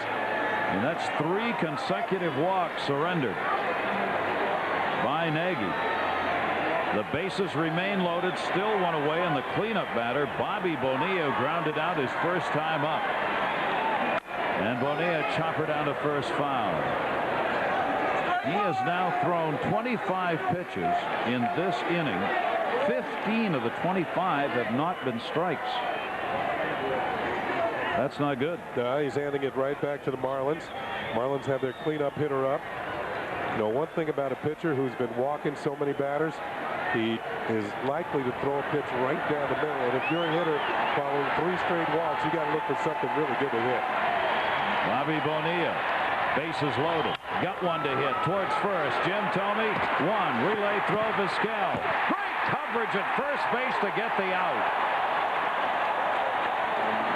Did Charles Nagy ever help himself right there? He got over to cover first, and they turned 2. So despite 3 walks and a single, only 1 run scores. 2-2 the score.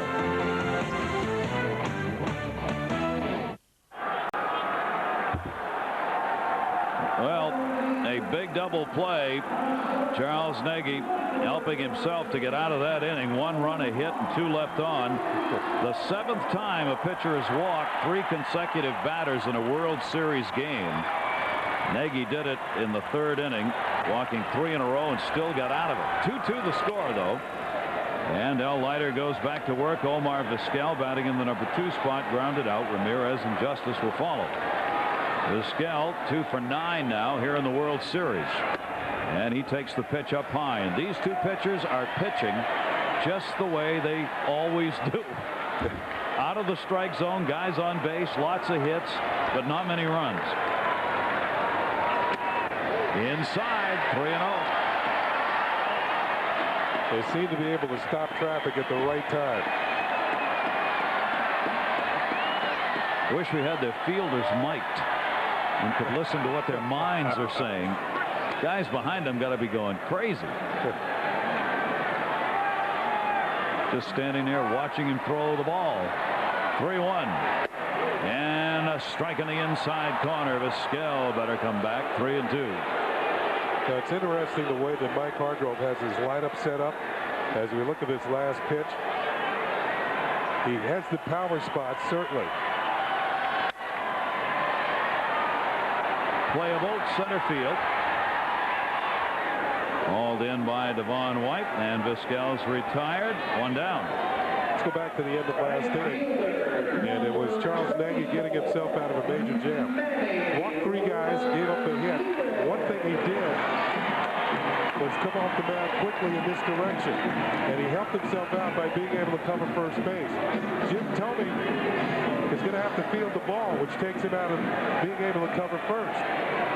A pitcher is taught that once the ball is hit to the right side, he has his duty to get over to the bag at first. Nagy does, helps himself out. Big double play. Ramirez, who grounded out his first time up.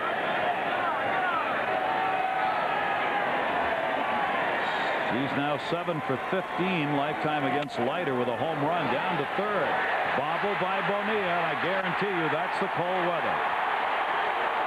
Bobby Bonilla. That's just standing around too long. You're too tight. The muscles are cold. He couldn't make the play. And Gary, I got to agree with you because in Florida, you know, you're loose, you're sweating, you got feeling in your hands, the rest of your body. Now he has to make a quick start off the heel of the glove. Watch, when he reaches for it, he can't recover again. You know, players can talk about there's no difference. When you go out and play baseball, there is a difference. I played in cold weather. I never liked it. I don't know many ball players who do. He also didn't get in front of that ball, Ken. He tried to make the backhand play, and I think part of it is that quick start, quick stop sort of thing. If he's going to be able to reach it on the backhand, he'll do it every time because he can't flow with that hamstring to get in front of the ball. That left hamstring that he needs to push off on. So we've had our second error of the game committed by the Marlins. One on now with Ramirez at first. Bonilla charged with the error. And David Justice, who drew a walk his first time up, stands in. And the fastball's up high. Now Dalton at first base will play in front of the base runner Ramirez with the left-hander Justice up, trying to cut that hole down between first and second base. He's still holding the runner, but not on the bag. Justice fouls it off the fist. 1-1.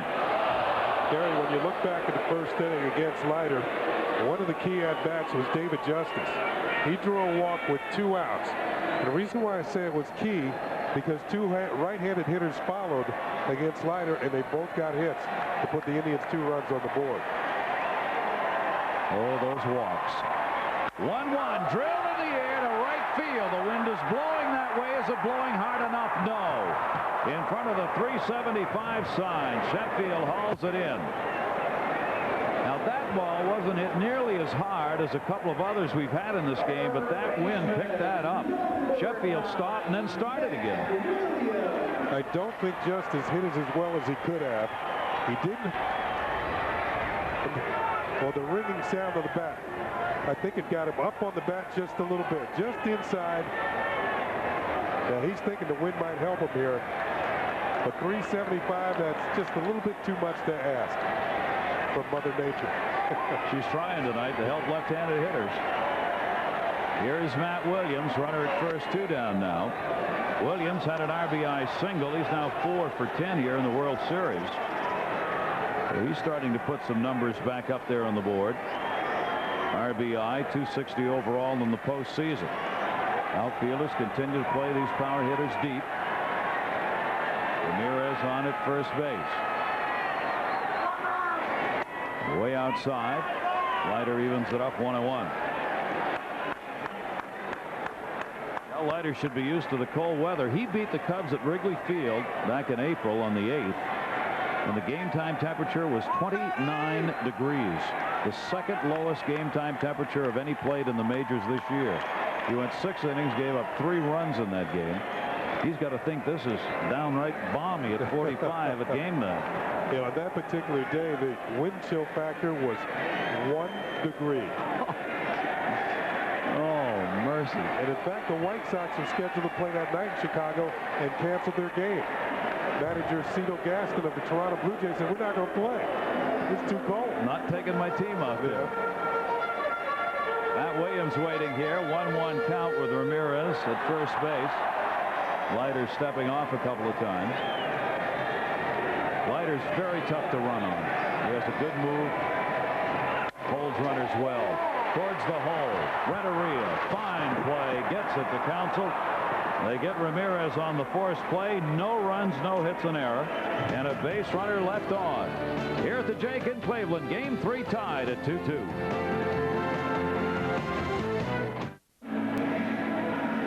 Game tied at 2. Series tied at 1. Welcome back to Cleveland, everybody. Darren Dalton coming in. Flied out to right field. His first time up. We had a chance to ask Darren about what he might tell younger players. This is his second World Series. He thought he was going to get back here a lot earlier than this. That was one thing that I told the club, that you have an opportunity here that you might not ever get, so you need to take full advantage of it. And there's a lot of players that have played, 15 years in the big leagues and never went to postseason, and that's something that I'm sure they all wanted to do at one time. They had their fame, they made their money, made all of their accomplishments, but as a veteran ball player, that's what you want.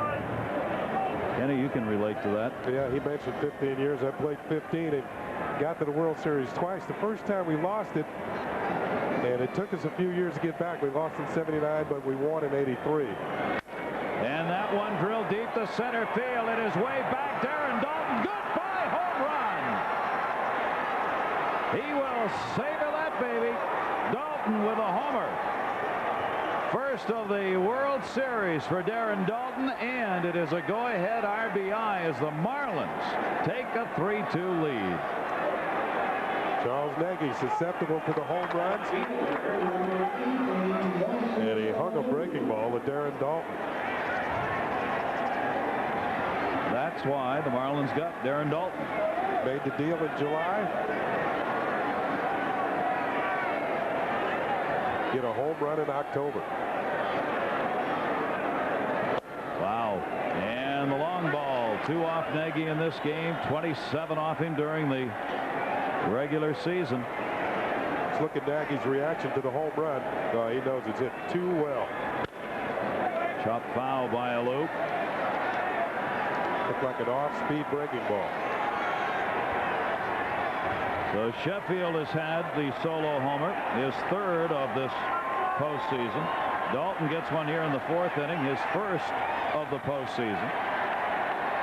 And Nagy again behind here, 3-2. Alou pops that one up first base. Jim Thome moving over, but he'll have no play on it. There will be bullpen action now. Brian Anderson for Cleveland will start loosening up. One of the other problems the managers has to think of, both managers here in Cleveland, when to get the pen up. Jose Mesa says it's going to take him 15 to 20 more pitches than he normally throws in the bullpen to warm up because of the cold weather. Alou hits that one to center field. Grissom coming over. Ramirez wants it. The right fielders. The wind blows it to him.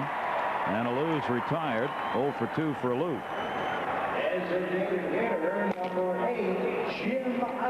There's Anderson getting ready. He doesn't even have a long shirt on up there. No, he doesn't. Where's he from? Wow. We talked to Jimmy Leland today, and he talked about making pitching changes in the American League. He thinks that's the most difficult thing to do in the American League, because you don't have to pitch hit for pitchers. He feels that, especially with Eisenreich being the DH tonight, that he says in the National League, the move is made for you. You're behind in a game, send somebody up to hit for the pitcher. That's going to be a base hit for Jim Eisenreich. So he gets his first hit of the postseason. The designated hitter for the Marlins, Jim Eisenreich, is on. That'll be hit number 4 of Charles Nagy, and still one away here in the 4th inning. And the Marlins have the 3-2 lead. And they've got room to do some more damage. Eisenreich is a good hitter. Anything up in the zone, he can really hit hard. Hits the ball to all fields as he pulled that one into right field. Breaking ball on the inside corner. Charles Johnson, the catcher. He singled and scored in the 3rd inning. Sheffield has 2 RBIs. Home run by Dalton, counting for the other. 9 iron. Should have gone with the wedge. Definitely lifting up on that one. Nagy gets that great sink on his fastball. Why is a ground ball pitcher? One down. Pitch is in the dirt this time. 1 ball, 2 strikes. Scooped up by Alomar. Charles Johnson, 26-year-old. 241 career average now. Recognized as one of the game's really dominant catchers. 1-2 delivery to him. Breaking ball, slider, miss, 2-2.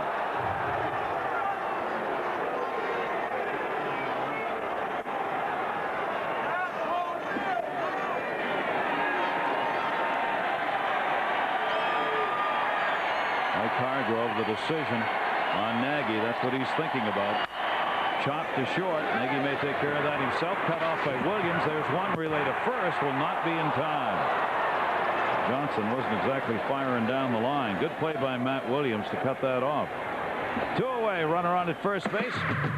Next game right back here in Cleveland as games 3, 4, and 5 will take place here at the Jake. And the weather's going to get even colder if the forecasters are right. So the boys from the south, the Florida Marlins, will have to bundle up even tighter tomorrow. 8 o'clock, back with you. Tony Saunders against Jarrett Wright. 2 rookie starters scheduled to go here in Cleveland tomorrow night. 8 o'clock will be on the air. And there'll be a full house again. And the pitch is taken on the inside corner. John.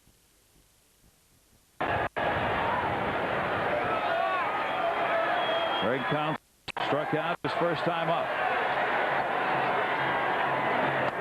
And a good breaking ball in there for strike. 0-2 on Counsell. For our friends across the pond in England, watching live on 5, game will start at 1 o'clock in the morning. So you can either get an early nap or stay up late. Or lock the doors to the pubs and stay there. Yeah. In the dirt again. Blocked by Alomar. Johnson on at first. 2 down. A run in here in the leadoff homer by Dalton. Alomar's had to battle some pitches in the dirt. Charles Nagy throwing that sinking fastball. A lot of pitches that'll bounce up on Alomar that he has to block and scoop up. Nagy with a 1-2 delivery. Strike 3 call got him looking. 3rd strikeout for Charles Nagy in the ball game, but damage done. The home run by Darren Dalton leading off the inning has put Florida on top 3-2. Julie's found him. Julie Croteau. I'm here with John, the drummer. John, you've been banging the drum for 24 years for the Indians. What makes you such a loyal fan? I love the game, love the city, and I love this team. I understand you own 3 tickets. 1 for you. 1 for the drum, and 1 for my wife on the other side. Gary, how can we hear that drum? Sure.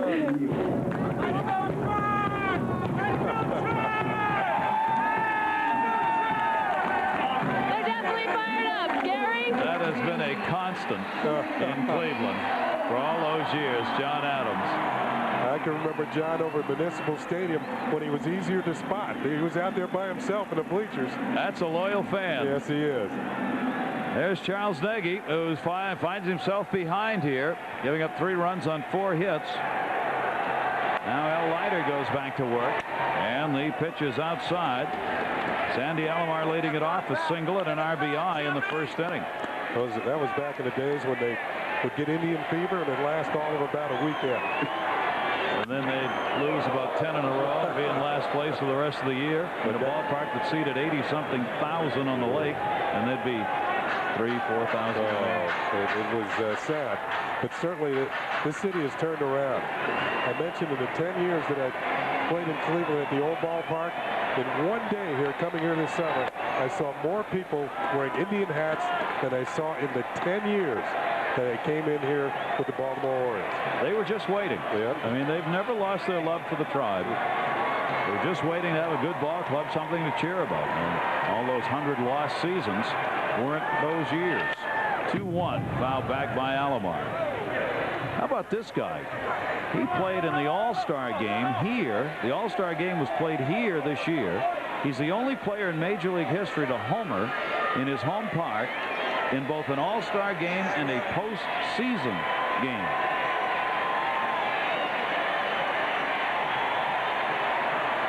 Two count. And there may be more, Ken. We were talking about this today. If you voted for an MVP, if Cleveland was to win the World Series and you voted for an MVP, he's got a real shot at it. Well, he was the MVP of the All-Star game. No one has ever been the MVP of the All-Star game and the World Series in the same year. Alomar's on with a walk. Boy, these two pitchers do love to give their managers gray hair. Second walk given up by Leiter. 3 out of 4 innings. The leadoff man has been on. Leiter's walked 2, struck out 1. Jim Leyland. Ken and I were kidding before the game. Jim Leyland, we were watching him on the field about a half hour before the game. He was running all over the place trying to find his family. He had some out in right, some behind home plate, some behind the dugout, and his mom is here upstairs. His mother hasn't seen him managing, I think, for what, 3 years, I think, was the last time she saw him manage. Native of Perrysburg, Ohio, right near Toledo, not far from Cleveland. So the family members are here, and he was talking about the thing everybody talks about in postseason. How do you get tickets? Well, the first game that Jim Leyland ever saw, he was 10 years old, saw a game here in Cleveland at Municipal Stadium, a doubleheader between the Indians and the White Sox. The Indians, who were on their way to winning the pennant in 1954, swept the doubleheader that day, and Larry Doby hit a home run for the Indians. So that was the first ball game he ever saw, was right here in Cleveland. Now here he is managing the World Series with his team on top 3-2, 1-1 count. Alomar at first base, nobody out. Jim Thome going after a high fastball. He struck out his first time out, and he chases another one. 1 ball, 2 strikes. Well, Thome maybe a little bit more aggressive than he is during the regular season. To mention, he does strike out a lot, but he does walk a lot. And it looks to me like all throughout this series, he's chasing that high fastball. That might be the effects of the scouting report from the scouts, the lead scouts for the Marlins. See, they go up there again. As long as he'll chase it, they'll keep throwing it. It's up to hitting coach Charlie Manuel. Hey, bring the ball down. You're not going to hit that one. And be willing to go to the other field, especially on the left-hander. He's hitting, he hit 275 off southpaws in the regular season. Thome here with a 2-2, and he does stay off at full count. We may still be playing this game when Game 4 starts tomorrow. Fans on their feet for Thome. 3-2 delivery. Fouled it back.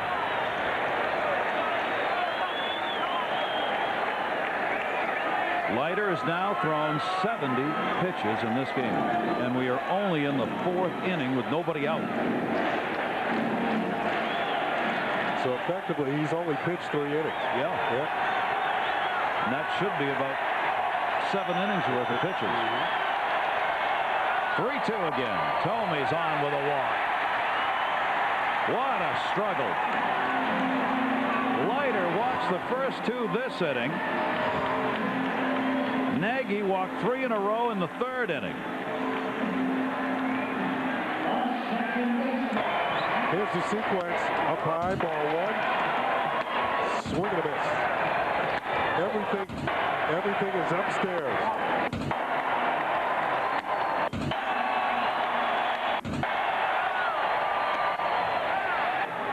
Finally walked it. I'll tell you something about Al Leiter. He has walked 2 in a row. Tony Fernandez, who singled. Looking for the bunt with runners on at first and second base. Bonilla's moved in at 3rd. He does square. Takes it up high. Johnson fakes the throw to second base to keep Alomar close. Sandy Alomar at second base. Jim Thome at first. Jeff Newman going through the signs for Tony Fernandez, who's got Marquis Grissom on deck. Fernandez is a very accomplished bunter. And his key is to make Bonilla field the ball. One of the benefits for the Marlins here is that Leiter is left-handed. If he should field the ball, he can make a good throw to third quickly. He won't have to turn his body. But Fernandez was swinging on that pitch. May not have to do anything. Leiter keeps throwing out of the strike zone. 2-0 count. Yeah, that's true. Now do you take a pitch here? I would think that if you're going to let Fernandez hit at any time during this at-bat, it will probably be on this pitch. And he dives to center field. Devon White backing up, the wind blowing at the right field. Let it go back to get it. Alomar will tag. Jim Thome tags, and they move up. So instead of a bunt sacrifice, it's a fly ball out that moves Alomar and Thome up to third and second, respectively. Devon White in center field takes a roundabout way going after this one. He turned the wrong way. The wind catches the ball. He makes the catch. He's really not in the position to throw towards second. And that's why Thome tagged up and took the extra base. Good base running by Jim Thome from first to second. Good heads-up base running. And maybe give Davey Nelson, the first base coach, a little pat on the back for alerting him to tag up. 2 in scoring position, 1 away, and Marquis Grissom hit into a double play his first time up. So here's Leiter having to face the World Series all-time best hitter, average-wise, with runners at first and second. Marlins lead at 3-2. Ball 2. Grissom chasing another mark. He has hit consecutively in 14 World Series games. Only Hank Bauer with the Yankees, 56 through 58, has a higher streak at 17. 2-0 delivery. Ooh. 2-1. Good pitch to hit right down the middle, and he swung right through it. I think Grissom here should realize that a ground ball to short or second will drive in the tying run. The infield is back. Only 1 down. 3-1.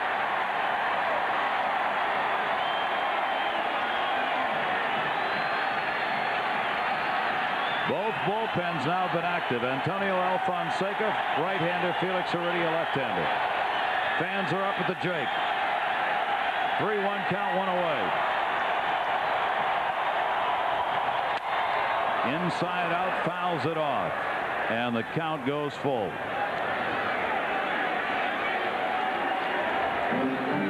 "21 pitches this inning again."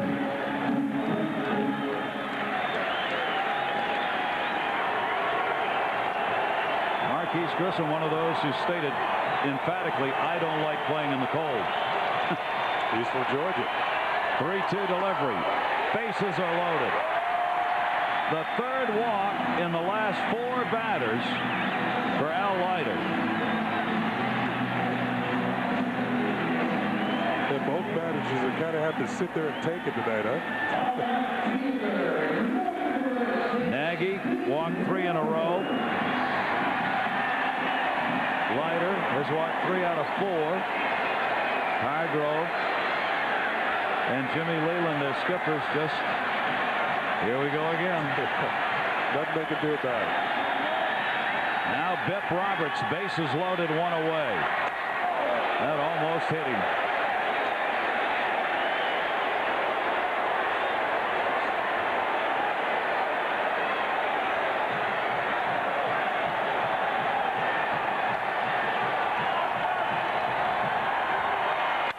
Pitch.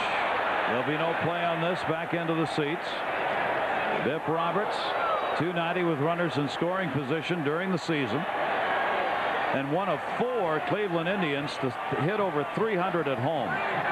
David Justice hit 353, Ramirez 333, Vizquel 300, and Roberts 309 at the Jake. 1-1. Down the line, the wind's going to blow that foul too. 1-2. Yeah, by walking Grissom to load the bases, it wasn't as bad as the previous 2 to put runners off, because it sets up the potential double play to get out of the inning. But the only bad thing about it, Grissom has a big lead over at first and can really put some pressure on the middle infielder trying to turn the double play. Plus, Roberts runs pretty well. 1-2 count, one down. Struck him out. Another huge out. Just the second strikeout of the game. Leiter gets it. He got the other one off Jim Thome in the first inning with 2 on. Once again, keeping the ball in on right-handers. Almost hit him.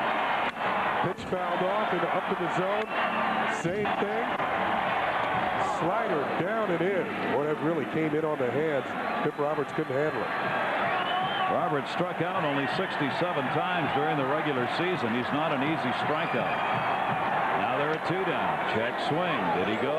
Check at first. No. Greg Koss. Omar Vizquel is 0 for 2 in this game and only 2 for 10 in the series. Not a good postseason number for Omar Vizquel. It was a much better hitter, 280 during the regular season. 1-0 count, 2 down. And is Leiter going to get out of this? Not on this pitch. But he evens the count up at 1-1. I think Vizquel helped him a bit. Swinging at a pitch that was up, maybe a ball.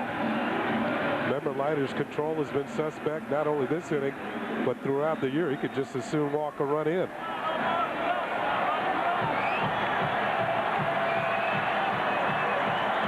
Omar Vizquel.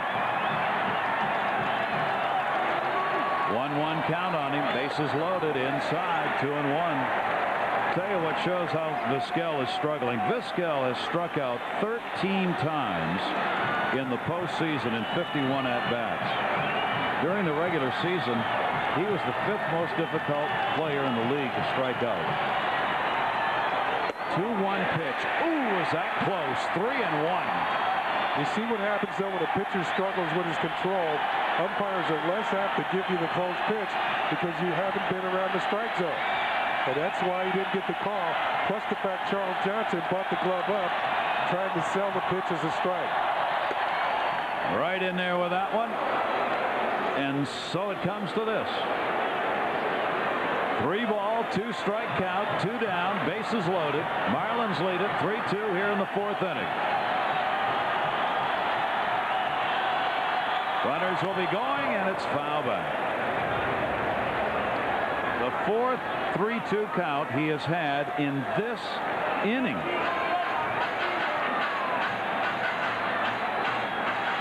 If I was a manager, I wouldn't be able to sit on the bench when he pitches. I'd have to go in a clubhouse. Tell me when you're done. 33rd pitch of the inning. 3-2 again. Swung on and foul back.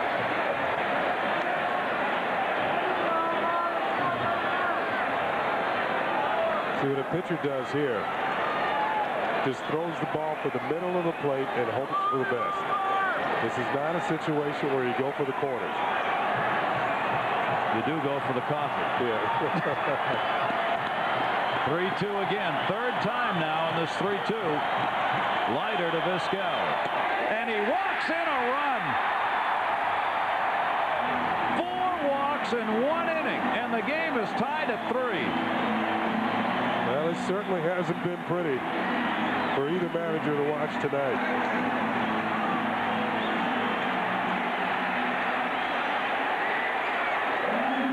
This is really unbelievable. Well, the Indians have scored a run without a hit. So Al Leiter has really hurt himself in this inning. He committed the error that allowed 2 unearned runs in the 1st inning. Now he walks one in to tie the game up here in the 4th. The bases are still loaded, and now he's in the meat of the order. Ramirez, who has reached on an error and grounded out. Bases still loaded, 2 down.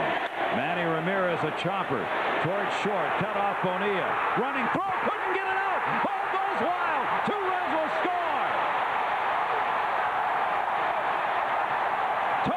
Grissom crossed the plate. And the Indians lead at 5-3 in error on Bobby Bonilla, his 2nd of the game. the chopper. Bonilla, the only one with a chance to make the play. You can see he has trouble getting across the diamond, then trouble throwing the ball. The ball gets away from Dalton, and the Indians have taken the lead on this play. Bonilla struggling all the way, didn't have a good grip on the ball, then loaded and threw it in the dirt. So Bobby Bonilla, first of all, not able to get to the ball as quickly as he would have liked with that bad leg. We talked about how that might come up and hurt him sometime during the game.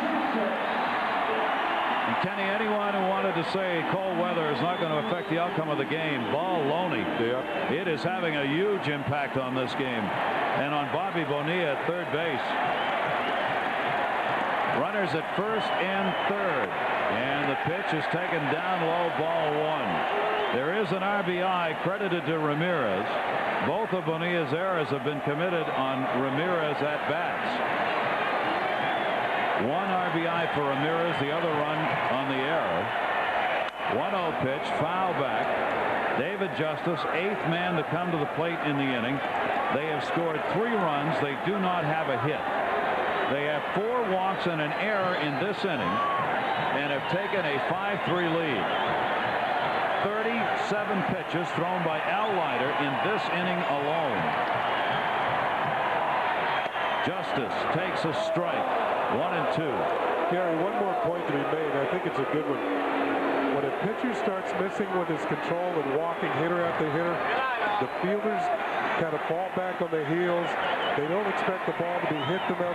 They're not as sharp as they are, especially on a cold night, and that might have affected Bonilla as well. Just watching Leiter throw ball after ball, fielders get impatient. Yep. And cold. Yeah. Al Leiter with a 1-2 count, 2 down. Runners at first and third. And Justice to third. Bobby Bonilla, you can't hide. Goes to second counsel, and the force out. 8 come to the plate. 3-run score. No hits. 1 error. 3 walks.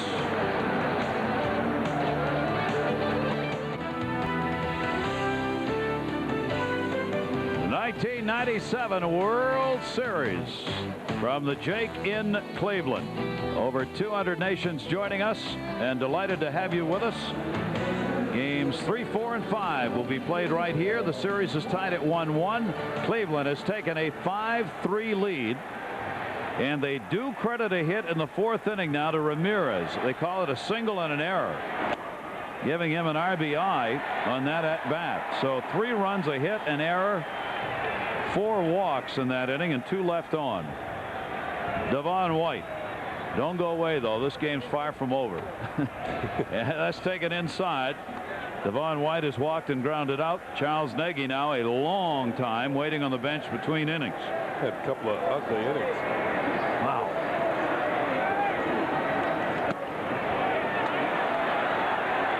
Look at this. Devon White taking 2-1. The fans groaning. They must be running out of coffee.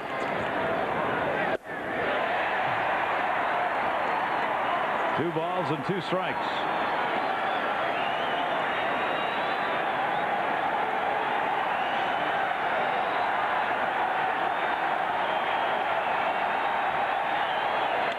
Two foul back.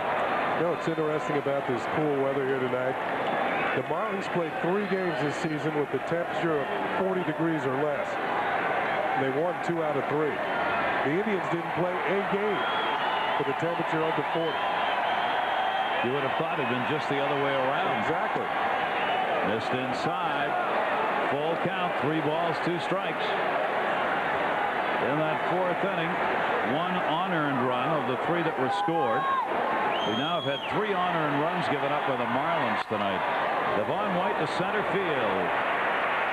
That one stays straight away. Marquis Grissom hauls it in. 1 down in the 5th inning. White retired. Mark Wiley on the phone. But I don't see any. Yep, they're just starting to stir in the Cleveland bullpen. Well, these are tough calls on these pitchers, both of them, as to when you go out to get them. It looks like they're both going to have somebody ready just in case. Momentarily. Yeah. Edgar Renzo, the number 2 hitter. He has walked and grounded out. 2 for 9 in the World Series. 5-3 lead for the Indians. Ground ball under the glove of Nagy and into center field.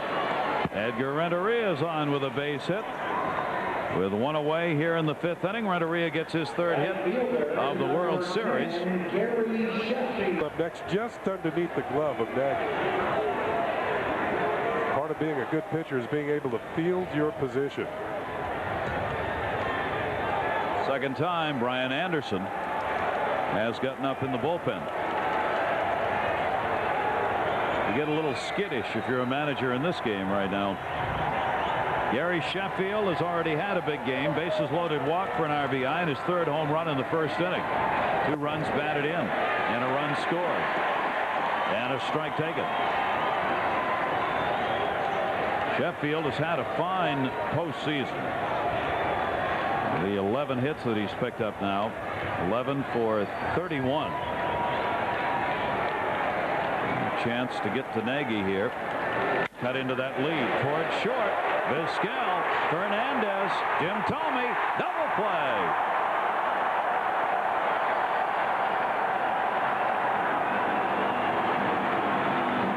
That's what a ground ball pitcher like Charles Nagy can do to get himself out of trouble.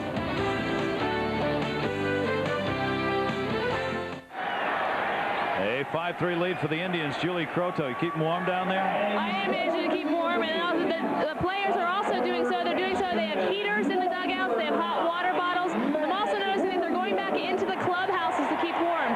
Eisenreich, in particular, has been getting on the exercise bike to stay loose between his DH appearances. Derry? You look like you're warm, Julie. I'll say that. You got the gloves on. It actually has not gotten much colder than it was earlier in the game. But you were frozen when it started. Plus, I slapped on a couple extra layers. Matt Williams leads it off here. A 5-3 lead. Winner of this ball game will have a 2-1 edge in the season series. In the World Series, Matt Williams 1 for 2 in the ball game tonight.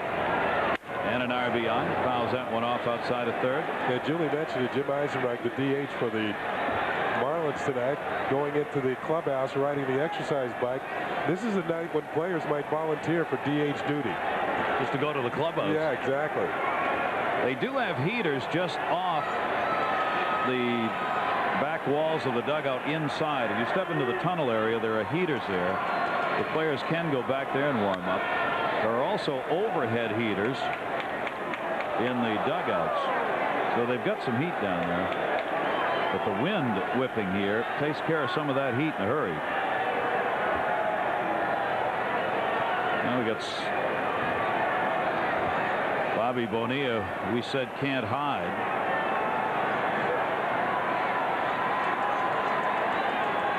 Matt Williams swung on and missed a nasty pitch right there. There was some movement on that delivery.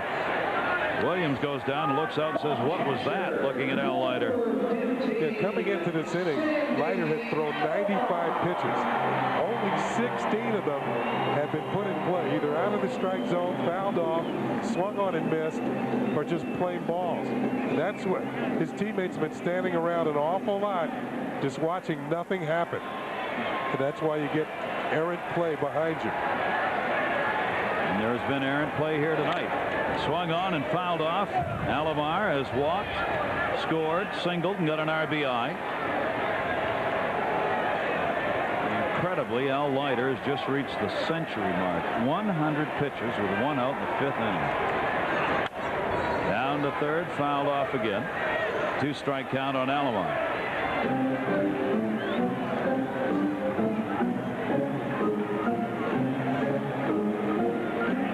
I don't think it gets this cold in Barranquilla. No.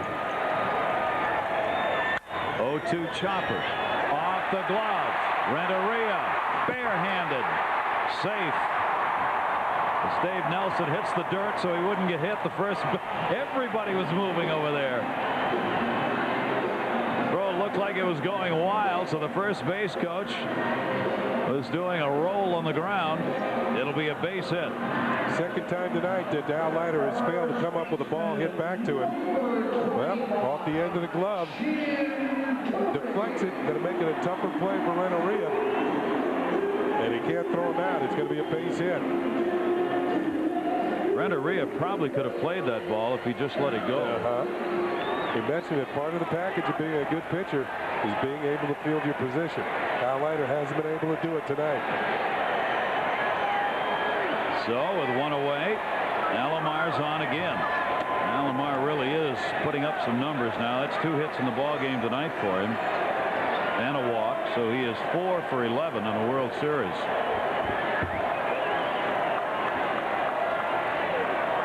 Jim Thome against the left-hander Leiter. Each team 5 hits. Fastball misses up high. Indians have the lead, however, 5-3. Trying to add to it here in the bottom half of the 5th inning. Thome a walk and scored his last time up.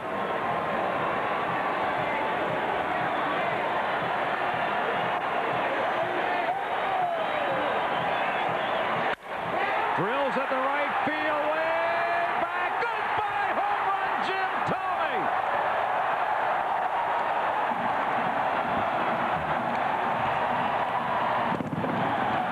The first home run a left-hander has had off Al Leiter. He didn't get one up in the last 45 regular season games.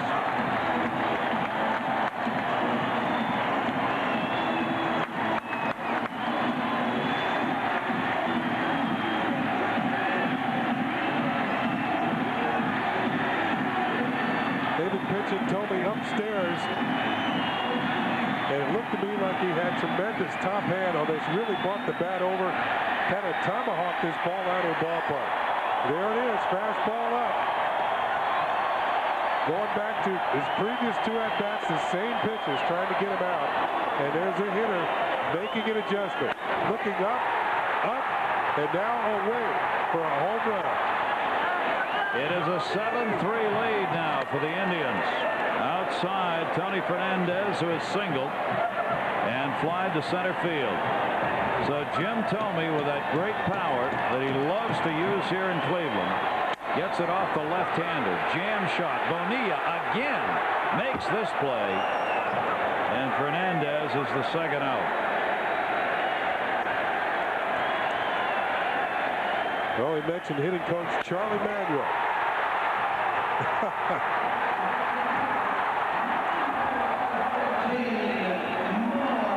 It's almost as if they hit it themselves, you know? Second postseason home run for Jim Thome. 2 RBIs. And Leiter being unable to field that ball. Set up Alomar in the base pass for the homer. Ball went off his glove. Thome took advantage of it. 7 runs on 6 hits now. And a 7-3 lead. Indians over the Marlins. Thome with 17 home runs here during the regular season, 23 on the road. And Al Leiter is close to the end of this start.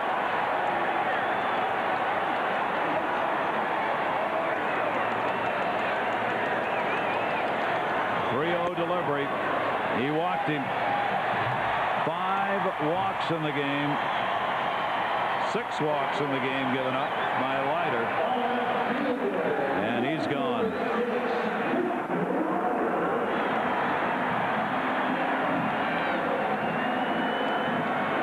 Well, Leiter was his own worst enemy with the 6 walks. A couple of balls he should have fielded. Certainly would have helped him out of trouble. He wouldn't have had a 2-run inning in the first, and he wouldn't have given up a 2-run homer in this inning. He's 0-1 in the postseason and maybe 0-2 when this one's over. Bullpen for the Marlins. Al Leiter, while he was in there, 4 2/3 innings, 112 pitches. I saw Greg Maddux throw a complete game against the Yankees this year through 88 pitches. It was not a pretty performance. No, it wasn't. He's responsible for the base runner at first, Marquis Grissom. Bip Roberts stands in. Roberts reached on an error, scored, lined out, and struck out.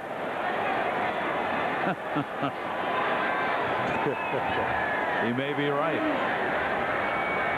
They are game fish. Yeah, that's true. However, some people call them fighting fish.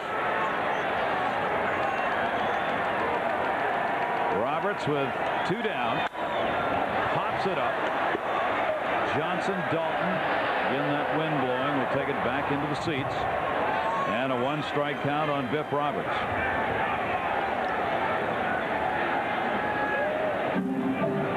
Felix Heredia now trying to get this inning over with and then hold the lead. His second World Series appearance, worked an inning before, gave up a hit, struck out 1. Jim Thome's had the big blow in this inning, his home run, bringing in 2.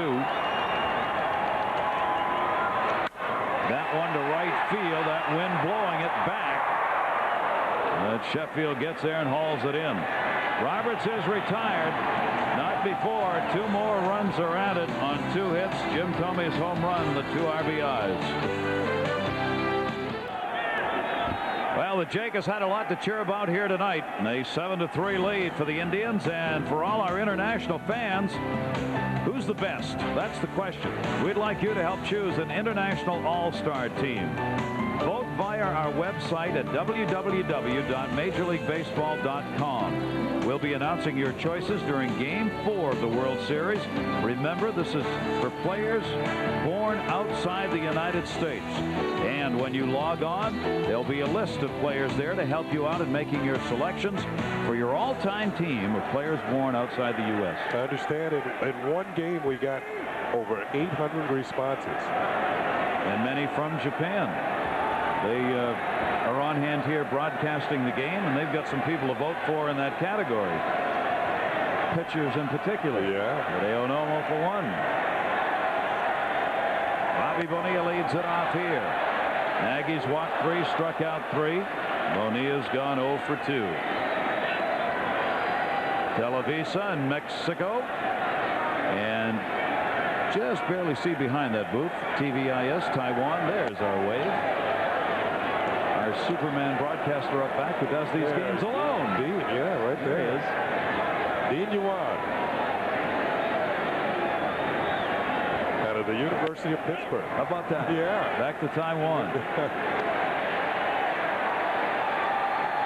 Bobby Bonilla doesn't want to cook steaks, but he would like to have a warm bath. There's those heaters, overhead heaters. Or those booth heaters. Yeah. Check swing. He went around. He's gone. Nagy gets his 4th strikeout. Bonilla's 0 for 3. He is having a long night. Well, remember I mentioned that Bonilla's a good low ball hitter. What you do is pitch him lower than low. Get the pitch down there. He might chase it. He does. He likes the ball down. So what you have to do is keep it even lower than the strike zone. And Bonilla chases it, and he strikes himself out. 1 down. Gets the leadoff man out of there. Now Darren Dalton, who hit the home run off him in his last at bat. And Dalton takes the pitch down low. He is also flied out. Marlins here in this postseason, 3-1 on the road, 5-2 at home. Trailing here 7-3. Fastball misses away. 2 balls and no strikes on Dalton.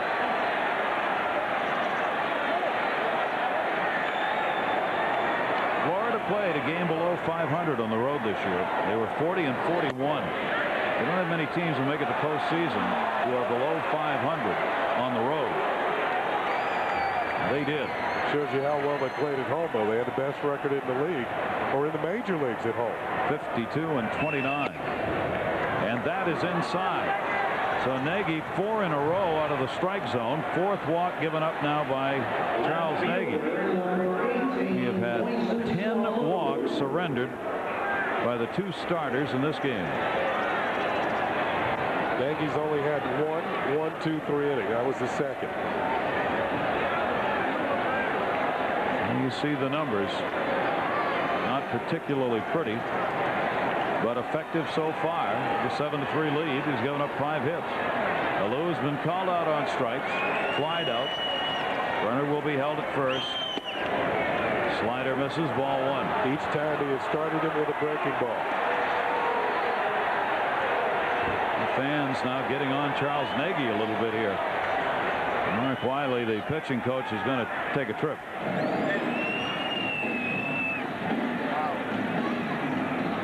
This is a stall tactic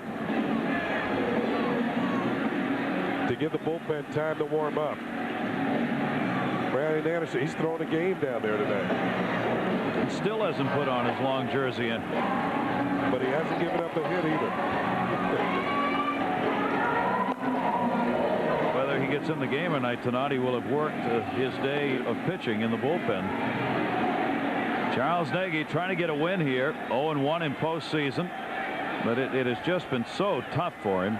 He has now worked 21 innings in postseason play this year, and he has given up 24 hits, and he has walked 15. It's a lot of pitching from the stretch. Woo. Breaking ball, a strike to Alou.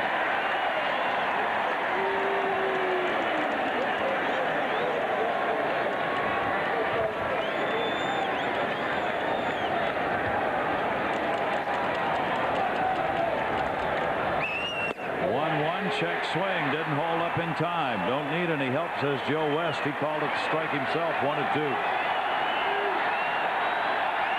Nagy's breaking ball. If I'm Nagy, I'd throw another one out there, maybe just a little bit further away. See if Alou will chase it. 1-2, got it in the zone, fouled off. See, that wasn't where it should have been. That was much too close to the middle of the plate.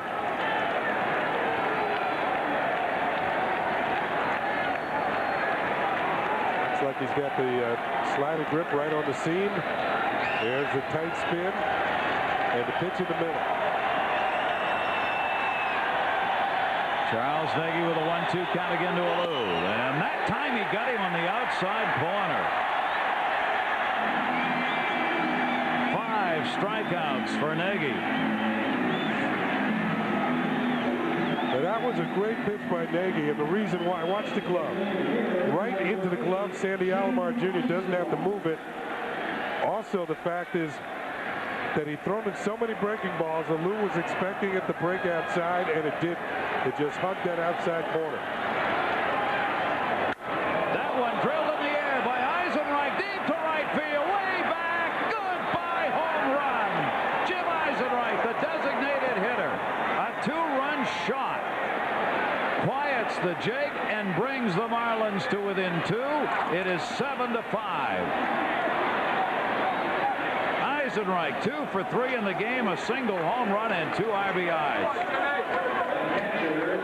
Now Mike Hargrove's got to be wondering, how do you make such a great pitch to Alou, and on the very next pitch you give up a home run? Maybe a lack of concentration. This pitch is right in the middle of the plate. Made a couple of great pitches on Moises Alou. Maybe got a little lazy, a little too happy. Threw one in the middle of the plate, and Eisenreich made him pay. First home run of the postseason for Jim Eisenreich. This game is becoming a real tug of war. But look at the concept. This ball is centered. It's also going to be disappearing into the night. Eisenreich, guess he's staying warm enough, working out back in the clubhouse. Designated hitter not going to the field. Now Nagy has given up 5 runs, 6 hits, and 3 home runs. Sheffield a solo shot, Dalton a solo shot, and Eisenreich a 2-run homer. We noted at the top, Nagy's susceptible to home runs. Well, he's done it here again tonight. He went around on that. Charles Johnson, a 2-ball, 2-strike count. His teammates have bailed him out, though, and so have the Marlins. Marlins with 3 errors. His teammates have scored 7 runs. Leiter with 6 walks, 4 of them scored. Outside pitch, chopped to second. Fernandez bobbles, makes the play. I'm not sure you want this game on your highlight reel of great World Series games defensive play-wise, but it sure is interesting. There's the a 2-run homer by Jim Eisenreich. 7-5 Indians.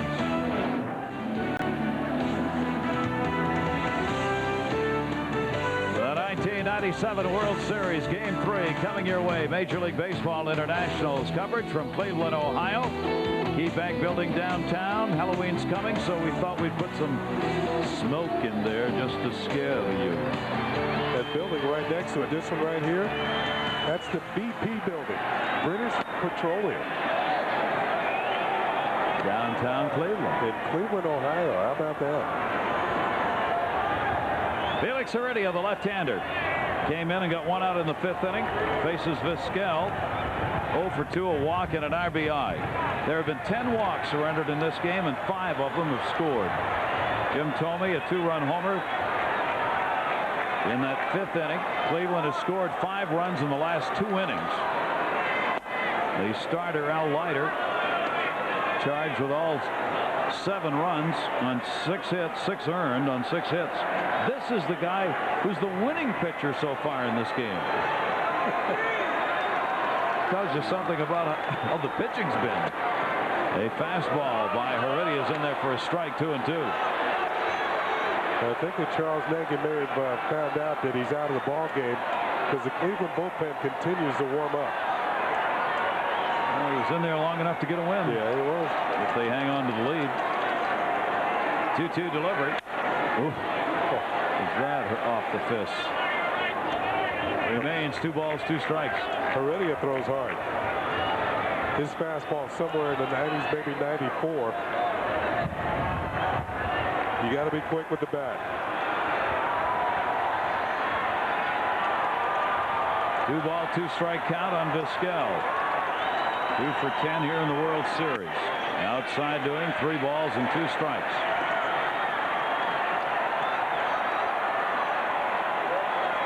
What a mighty struggle this has turned into for the pitchers in this game. 3-2, all kinds of 3-2 counts. And another walk. A leadoff walk to Vizquel here in the 6th inning. No, the Indians get a start again. For all of our viewers in Australia, Major League Baseball International is going to be visiting your corner of the world this November and December. It is the 1997 International Baseball Festival going down under. The sights and sounds of America's pastime. You can take a turn at bat, clock your pitching speed, run the bases. The cities and dates right there. Hope you'll join in. Like a day at the ballpark. Major League Baseball International Festival. It'll probably be a little warmer when it gets there. Pitch is taken up high. Ball 1. Manny Ramirez. Everybody wandering around the infield here, blowing on their hands, trying to keep warm. Renteria in to talk to Felix Heredia now. He's fallen behind another hitter. Jimmy Leland wondering, do I have someone who can throw strikes here tonight? You know, sitting on the bench tonight with these pitches, throwing ball after ball, the fielders really have to make sure they stretch out before they go back on the field. That will curve over towards the seats, and Sheffield will not have a play. 1-1. Now, I haven't heard an announcement about the record for most walks by 2 teams in a game because it's not listed in the guide. But tonight, we've had 11 walks in the ball game. The record for one pitcher is Bill Bevins of the Yankees. October 3rd, 1947. He walked 10 guys all by himself. We won't reach that tonight for an individual record. We won't. But Leiter came close. He had 6. Yeah. Manny Ramirez. 2 errors have been committed by Bobby Bonilla on his at-bats in this game. He is 1 for 3 with a single credited to him the last time, then an error on Bonilla. He couldn't make the play, and another run scored. Over at first base, Vizquel, 5th in stolen bases in the league during this past season. 7-5 game, not nearly enough runs up there for the Indians or anybody else. There's Bonilla at 3rd. Ball has found him tonight. 1-1 is inside. Johnson making the stop. 2-1.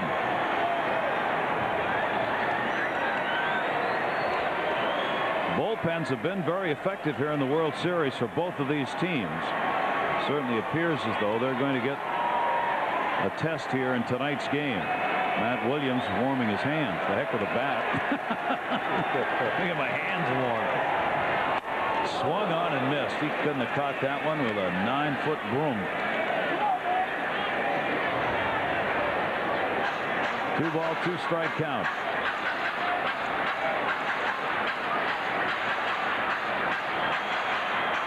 '21-year-old Felix Heredia waiting on the mound for Ramirez to get back into the batter's box.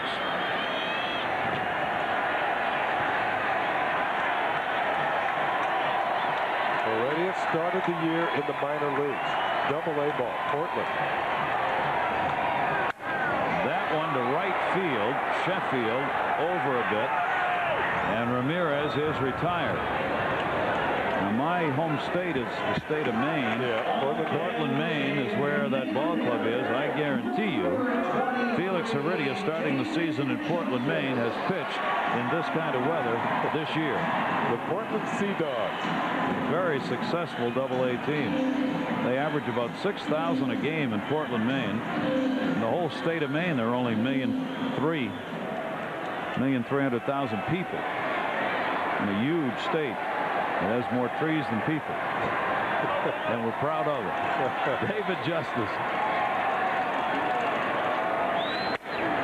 And that pitch taken for a strike. That's sort of like Wyoming. More sheep than people. That's right. And they're equally proud. Yeah, exactly. 0-1 count.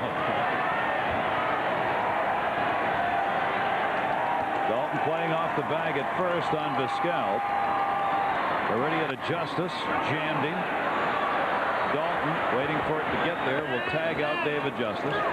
That's the second out of the inning. Vizquel moves down to second base. 2 away. And Matt Williams coming up. Well, Gary, we got the answer from our statistician, Marty Arenal. Most walks in a game, 19. The New York Yankees had 11. The Milwaukee Braves had 8 back on October 5th, 1957. In a World Series that was eventually, and I say eventually, won by the Braves 4 games to 3. The great Hank Aaron had 3 home runs in that series. Let's not try and break that record. No. Okay. 19 walks in a game. 2 down. Runner at second base. Big run out there. Matt Williams, 1 RBI, single in the first inning. Has struck out, hit into a fielder's choice. 7-5 lead for the Indians. Heredia comes inside to it. Ball 1.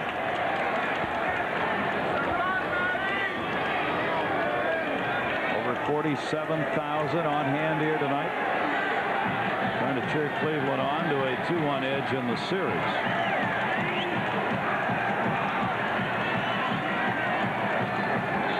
The other thing that happens that we will never have a record on in these kinds of games, the number of words spoken by broadcasters dramatically increases.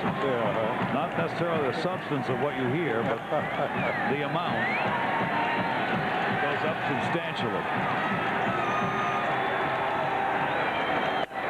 Again, missed inside. 2-0 on Williams.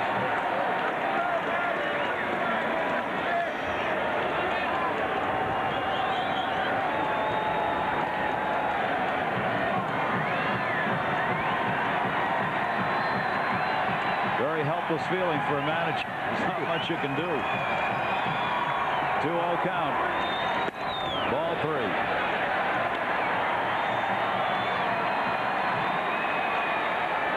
Well, there's a base open. I think there's 2 outs. You want to get this guy out.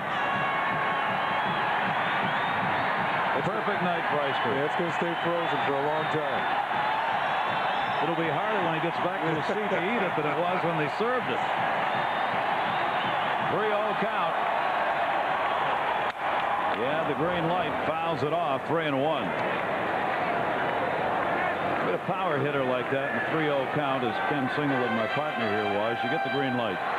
Every once in a while they'll flash it to you, and you know, they only do that with the hitters that they know will swing at a strike. They won't chase the ball out of the zone to get themselves out. Williams, a veteran hitter, veteran power hitter. Mike Bondro looking for 2 runs on 1 pitch. 3-1 the count here. Good pitch by Heredia. Took something off that one. Foul tipped into the mid. 3-2. Heredia trying to stay warm. Taking a walk every time to the side of the mound, then back up to the top. Here's a young man from the Dominican Republic, and as you mentioned, probably pitching in Portland in Maine early in the season was a new experience, but I don't think you ever get, acclimated to cold weather once you've been a warm weather person for most of your life. 3-2, runner at second base, 2 down. Williams down to third. Bonilla, great stop. Can he get it over there in time? Yes, he does. Redemption in a game of redeeming features. This game of baseball. Bobby Bonilla saves a run right here. He's made 2 errors, but this is a sparkling play.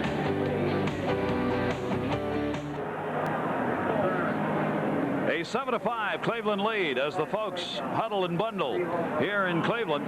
They've had a lot to cheer about, and that'll keep them a little warmer. Welcome back, everybody, to the Jake. Gary Thorne, Ken Singleton. 44 degrees. Wind chill factor brings it down to 25 degrees. Wow, a lot of action for the fans here in Cleveland, though. A 7-5 ball game. The pitchers haven't really been effective. Ineffective fielding at times as well for the Marlins. Bobby Bonilla kind of redeemed himself with a great play to end that last inning.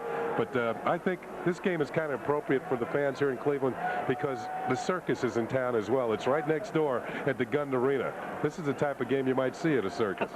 I guarantee you the Lions and Elephants aren't liking this. Brian Anderson comes out of the bullpen in relief for Charles Nagy. Nagy could win this game if the bullpen can hang on to this lead. Craig Counsell leading it off. You really do sense, though, a long way to go in this game as we are in the 7th inning. Anderson missing there. 1 ball, 1 strike. Counsell has gone down via the K route twice. Nagy working through the 6 innings and gave up 5 runs on the 6 hits. The Indians bullpen, as we said, last 10 postseason games, 5-0, a great ERA. They've been very effective. They didn't start out that way in postseason, but they have been in those 10 games.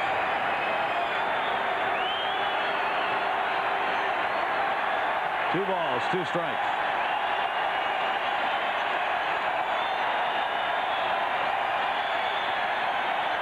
Craig Counsell, the number 9 hitter, drills that one foul. Got around on it a little too much and broke his bat as well.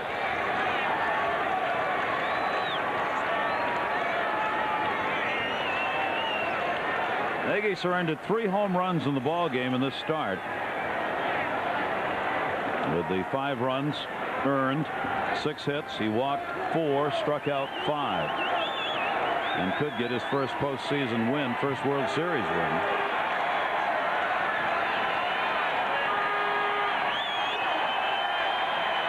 Brian Anderson waiting here. Well, Counsell got a new bat tomorrow, right back here, 8 o'clock. For game 4 of this 1997 World Series, and one of these teams will have the advantage, the 2 rookies. Saunders and Wright will be the starters in the ball game, and it's expected to be even colder tomorrow. Popped up off the fist. This wind has blown a half dozen of those pop-ups into the seats as it's blowing in from left field, left to right or left and in. We've noticed we're right behind home plate, but the wind really now is blowing more in than over towards right field.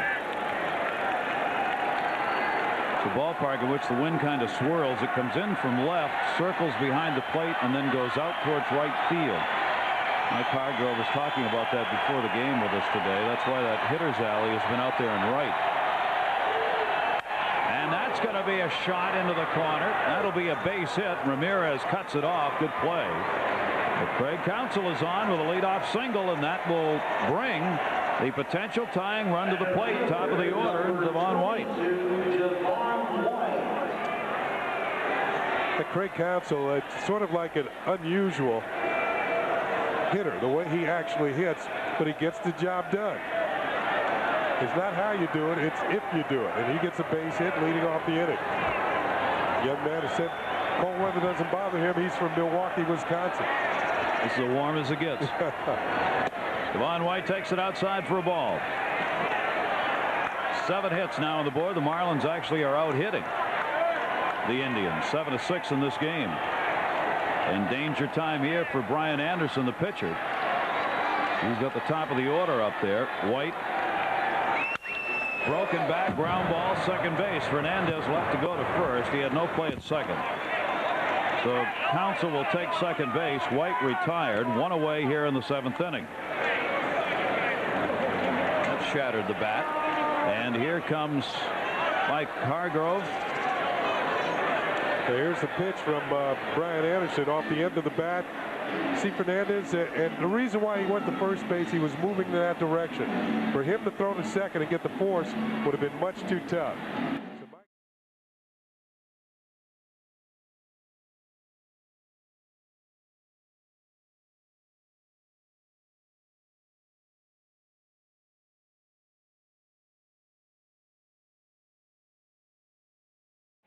He's an unbelievable athlete, and he's a great shortstop. And it's fun playing with him because you know, we get to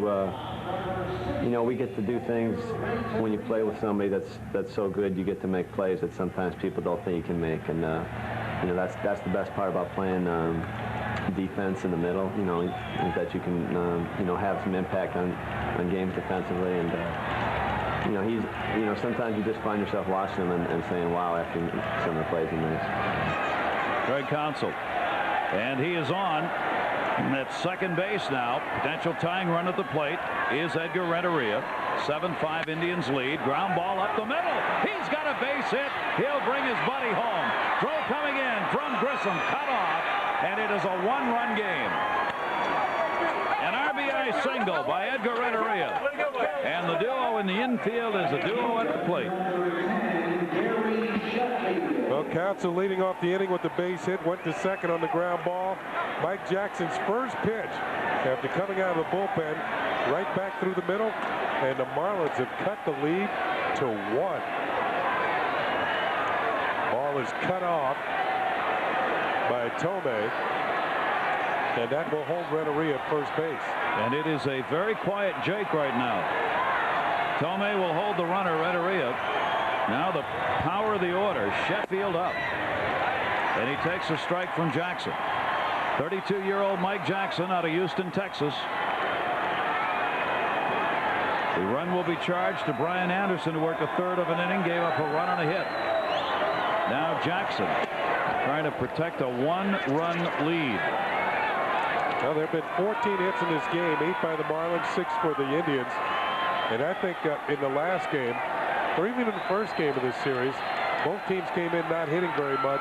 This is very much turning into a hitting World Series. In a hitter's ballpark, too, even with the cold weather. 1-1 delivery, a towering shot center field. He got all of that one. That's going to fall in the gap. One hop off the wall. Renneria making the turn. Game will be tied when he crosses the plate. 7-7. Gary Sheffield with a stand-up double, his third RBI of the game. And a 7-3 lead for Hargrove's Indians is gone. 2 in the 6 for the Marlins, 2 more here in the 7th. And the big hitter, Gary Sheffield, has homered and now doubled and driven in 3. Oh, he got all of that. High fastball, driven to the gap. Not even Grissom can run it down. Short hops the wall. Renneria had plenty of time to score. See Grissom giving up on it. Going to play the carom off the wall and gets it in quickly to hold Sheffield at second. Now Bobby Bonilla pick off at second. Sheffield back. Shortstop Vizquel coming over. Bonilla has redeemed himself in the field with a run-saving play at third base. He now has an opportunity to redeem himself for the other error he made. A base hit here will give the team the lead.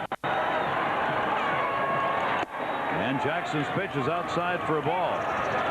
Sheffield only had 2 RBIs in the postseason before tonight. He has 3 tonight. The problem for Cleveland has been they've had to face Sheffield when there was nothing else to do but pitch to him. And he's produced. And they seem to be mad at him because they're trying to pick him off. Probably Jackson would like to hit him if it wouldn't cost him another run. But Mike Jackson is one of those pitchers that comes in the game. I think he likes to come in the game incognito. If they didn't announce his name, see how far he has that hat down over his face? Practicing for Halloween. Bonilla chases one down and away, 1-1. Bobby Bonilla 3 for 13 lifetime off Mike Jackson. Unbelievable ball game. 7-7.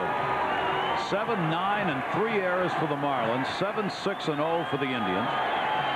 7-3 lead for the Indians at one point gone. Marlins committing the 3 errors in this game have allowed 3 unearned runs. And yet, here they are, tied.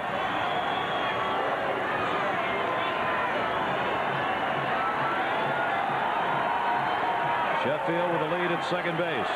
Bobby Bonilla trying to bring him home. I'll tip that one off Alomar. 2 balls and 2 strikes.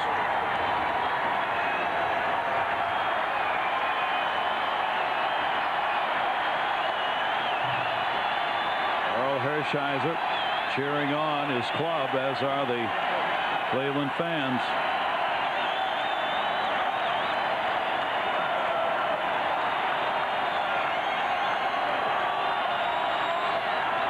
Two-2 delivery, and it's a full count on Bobby Bonilla. Mike Jackson, a workhorse type pitcher, comes out of the bullpen time and time again. Holds the San Francisco Giants record for appearances in a season. This is the 12th 3-2 count we've had in this game. I turned to Marty Aronoff and I whispered to him, how many 3-2, and before I finished the sentence, he handed it to me. I'm telling you. And just back from Paris, too. Yeah. Our own traveling statistician. Bobby Bonilla. And it'll be foul. You'll have to wait to see if the wind blows it back the other way, though. And no play over there. Roberts giving chase. Bip Roberts. Remains a 3-2 count.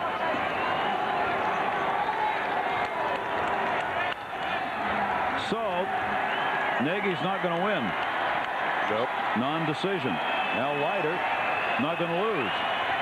Both starters non-decision. 3-2. Sheffield off second base. Bonilla knocked down by Jim Thome. Finds it. Flips. And they got the out. Jackson got over to cover. And Sheffield stops at third. I'm telling you, we talked about the circus before. There are some juggling acts going on in the infield. Knocked down by Thome. He doesn't know where the ball is. Recovers. Bonilla with a bad leg cannot beat it out, and it took him a long time to return to the dugout. In fact, he's still walking down the line. He ended up in the right field corner. Because he can't stop very quickly.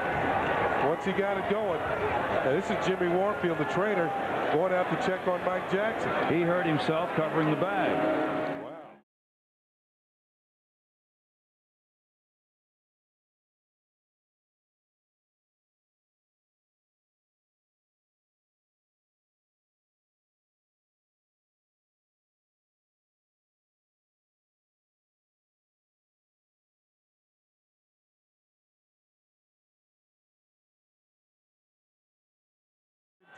You see Bonilla? His reaction after he touches the bag? My goodness. Now they're going to issue the intentional pass here to Darren Dalton. Dalton playing first base to get to Alou, as he would rather have, obviously, the right-hander facing the right-handed hitter rather than face the left-hander, Dalton. So an intentional pass by Jackson, who now, for the moment at least, is the pitcher of record in this game for the Cleveland Indians. Dalton trots down. Well, that's 12 walks in the game. We're creeping up on 19. We are. Now here's Bonilla running down the line. Now he's going to give it all he has, which might be about 60–70%. But this last leap at the bag, that left hamstring, yeah, there he goes. Oh, man. That hurt watching. Oh, did it? So Jackson with runners at first and third. Game tied at 7 in the 7th. 2 runs already in. Alou up. 1 for 8 lifetime against Jackson. And Alou first ball hitting to center field. Grissom. He got it. The strategy works. But not before. 2-run score on 3 hits. 7th inning stretch time at the Jake. And this game is tied 7-7. Mentioned the circus is next door at the Gund Arena, or was that some sort of TV executive meeting? I don't know. And the pitch is taken down low. So the shootout at the Jake goes on. 7-7, bottom half of the 7th inning. Alomar up. He fouls that one off the other way. Alomar has singled. Had an RBI, singled, scored, walked, scored. Major League leaders, average after the 6th, Alomar right there. Edgardo Alfonso, Edgar Martinez, Mike Piazza. Pretty good hitters. Real good hitters. And a real good one right here at the plate in Alomar.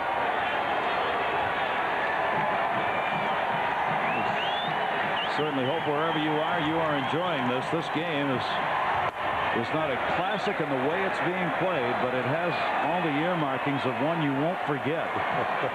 He won't. Well, we got a football score, but a night that's more suited for football. That's right. We got more points on this baseball game. They got Monday Night Football. Yeah. Towering pop-up. That'll go down the right field line. Again, that wind blowing it out of play.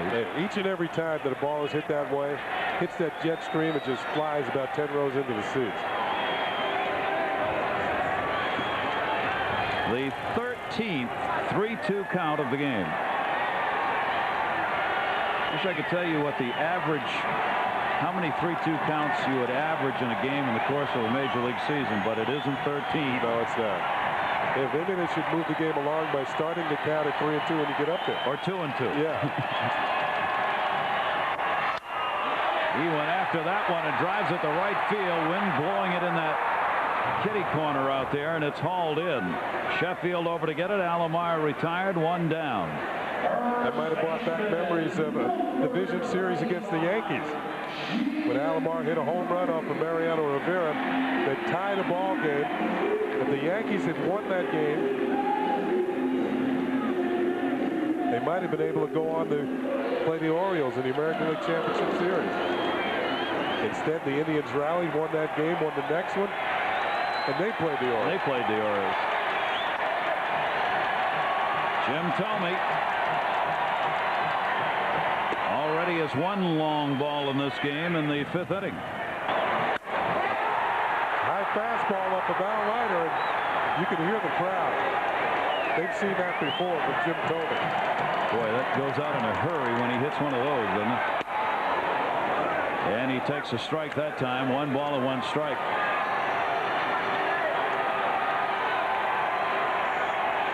I think Charlie Manuel really relates to Jim Thome because Charlie was a power-hitting left-handed batter. Thome certainly is that. And there's another one. Deep, 375, wind blowing at the wall, reaching up. What a catch! What a catch! Gary Sheffield, an unbelievable catch. As he timed it perfectly, going up at the top of the wall, 380 feet away. And may have denied Jim Thome a home run. Sheffield known more for his hitting than his fielding. But on this particular play, it looks like Willie Mays. Watch him leap at the wall. Well, maybe not a homer, but certainly an extra base hit. Looked like he would have hit right at the top of the wall. Look at him gauge to see where he is and hauls it in. Excellent play by Sheffield. Jim. 2 down. They've heard about the big hits turning clubs on. Maybe a big defensive play can stir the Marlins here in extra innings. That is a great defensive play. Tony Fernandez. made even more sensational by the fact he had to play the wind, which is driving that ball out in that power alley. Leaping and hauling it in. Whoa. Then he held on to it. If he loses it over the wall, it's a homer. Grounded to short, scooped up by Edgar Renzo. Throws to first, and the side retired in order by Felix Heredia here in the 7th inning. That is the first time in this game that has happened to Cleveland. Little manatee action there. See the little manatees on the blanket as they're staying warm. Sheffield and Tomey combined for a bit of World Series history. He's thinking that he has a home run, his second of the game, but he couldn't believe it. But about right now, his feelings are really hurt. That was a masterful catch. He played well. Paul Ossenmacher has come on now, 36-year-old left-hander out of the bullpen. Ossenmacher gets a lot of work, and third straight year with the Tribe, putting up these postseason numbers. One of their best relievers out of bullpen, the veteran left-hander. We'll get a pinch hitter. Kurt Abbott will come out to pinch hit. He'll be coming in for Jim Eisenberg? Yeah. Oh, he's coming on for the designated hitter. And he will become the designated hitter. Yeah. It's the only way you can get that done. It's a straight-up change here on the pinch hit situation. So Abbott's on as the pinch hitter against Ossenmacher to get the right-hander up there against the left-hander. Here in the 8th inning, ball game is tied. Series is tied. And a strike taken. Ossenmacher ahead on the count 0-2.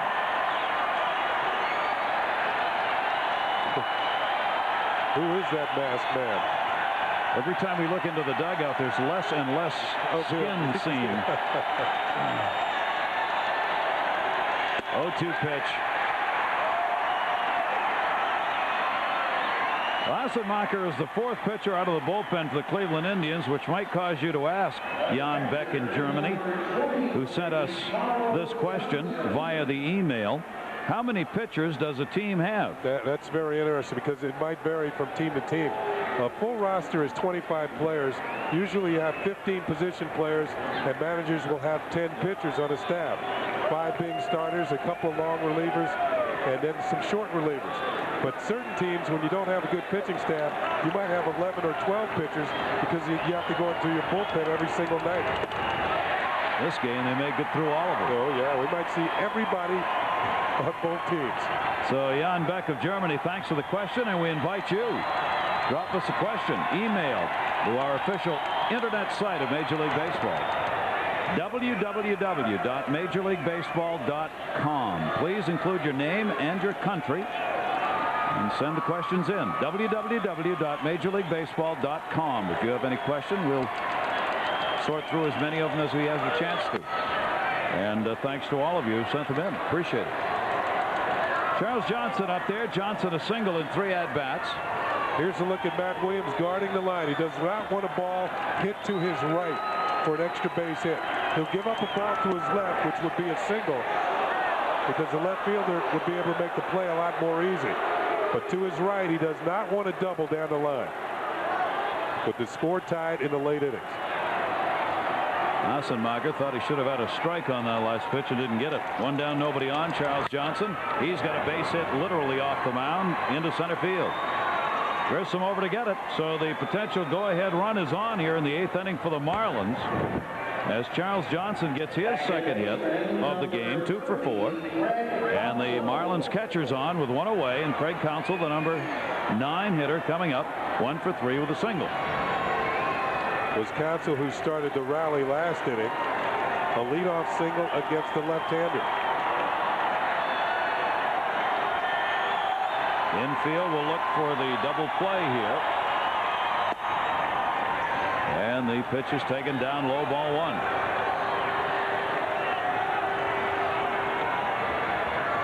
Through all of this here in this game, Florida stranded only 5 runners so far, which is amazing considering how many base runners there have been, how many pitches that have been thrown. 1, 2, 3, 4, 5, 7 for Cleveland left on base. Well, when you've got 3 home runs in a game, that has a tendency to get people off base. In a hurry. Yeah. 1 ball, 1 strike, 1 down. 7 runs, 10 hits for the Marlins, 7 runs, 6 hits for the Indians. Game 3 of the '97 World Series. Series tied at 1 apiece. Asenmacher got it in, and it's ripped foul. Counsell has really shown an ability to turn on left-handed pitchers. Yeah, he is very quick on pitches inside. I wouldn't be surprised if Asenmacher went to a breaking ball here. The sweeping curve away from it. 6 pitches, have thrown 312 pitches in this game. That's number 2. That's usually a curve. 1-2 breaking ball. He loops that one out to right. They're playing him deep. Ramirez coming. Base hit. Well, you can understand why Ramirez in right field would be concerned about getting back with that wind blowing balls out that way, but he's so far back that ball just drops in front of him. This guy counts as a tough out. He makes contact, very hard to strike out. And with Ramirez playing back because of the wind, he's able to loop it in front of him for his second hit. So after his first 2 at-bats when he struck out, Counsell's got a good night going. He's 2 for 4. 2 for 4. Like those K's never happened. Yep. And now the Marlins have got a chance to get the lead back. Only 1 away, 2 on. And Devon White, their leadoff batter. White in the ball game has walked 0 for 3 officially at the plate. Leadoff spots for both these teams have generally struggled here in the postseason. Paul Asenmacher. Love a double play right here. This is with that one up high. 1 ball, 1 strike. Devon White hit only 188 batting from this side of the plate this year. 258 from the other side. This is not his strong side of the plate. Fans might remember in the division series, though, against the Giants, he had a grand slam home run batting right-handed. 1-1 count on him here. Johnson at second, Counsell at first. A slow roller. Only play Williams has is first base. He doesn't have it there. And the bases are loaded. An infield single for Devon White. My, the things we are seeing in this game. Well, it's not how hard you hit him, it's where you hit him. We saw Counsell drop one in front of right field off the end of the bat. And this one certainly not hit hard at all. But Matt Williams was back looking for a chance at a possible double play.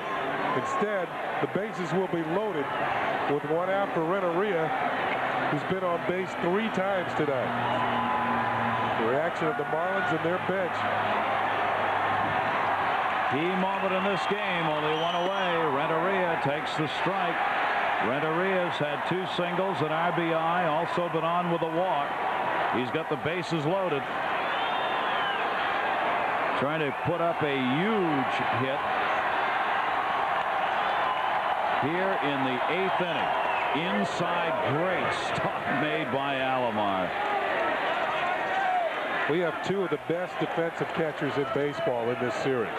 With Alomar for the Indians and certainly Charles Johnson for the Marlins. Look at this stop. He saves a run. This should be a category for catchers saving runs and advanced bases on pitches in the dirt.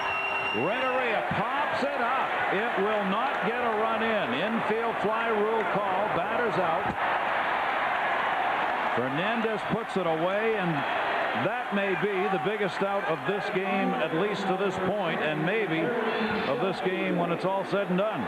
Well, when you think about the infield fly rule, it's a rule designed to help the offense, really, because on a play like that, a ball that looks like it's going to be caught by an infielder, the umpires will put their hands up to signal that the batter is automatically out. That keeps the infielder from letting the ball drop and getting a possible double or triple play to get out of an inning. Well, you talk about key moments. Ossenmacher's coming out of there because Gary Sheffield is coming to the plate with the bases loaded.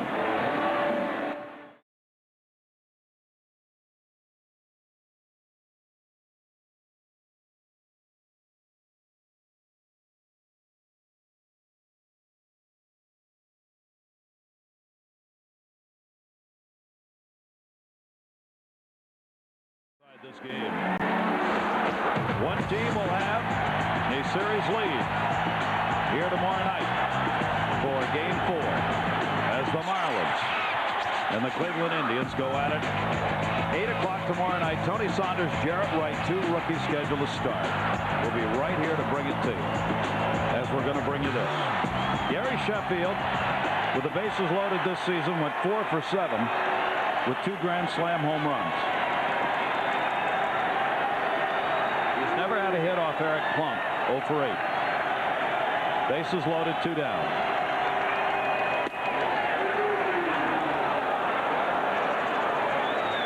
And Hargrove can't believe he started him out with ball 1. Well, he knows that getting ahead of Sheffield is how you get him out.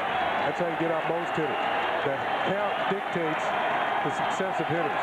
When they get ahead, they're more apt to get a hit. He already has 3 RBIs.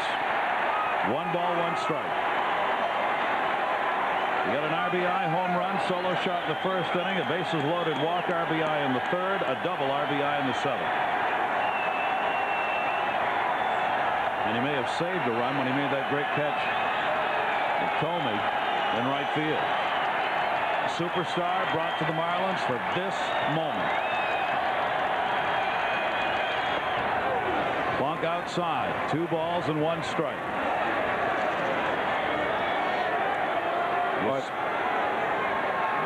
On 1-0, he threw Sheffield a fastball. Sheffield took it, looking for a breaking ball.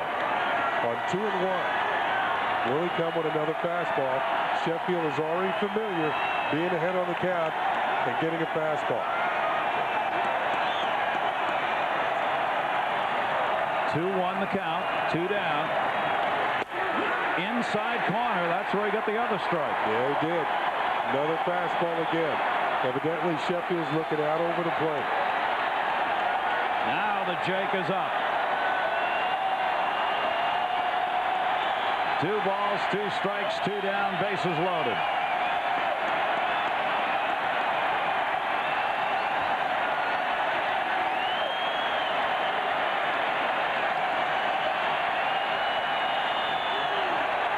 Sheffield to 3rd. Williams, tough play, gets it and gets the out. Matt Williams keeping that ball in front of him, getting the force out. A 96-mile-an-hour fastball, and Plunk wins the battle. And Hargrove is relieved for the moment. We go to the bottom of the 8th inning, tied.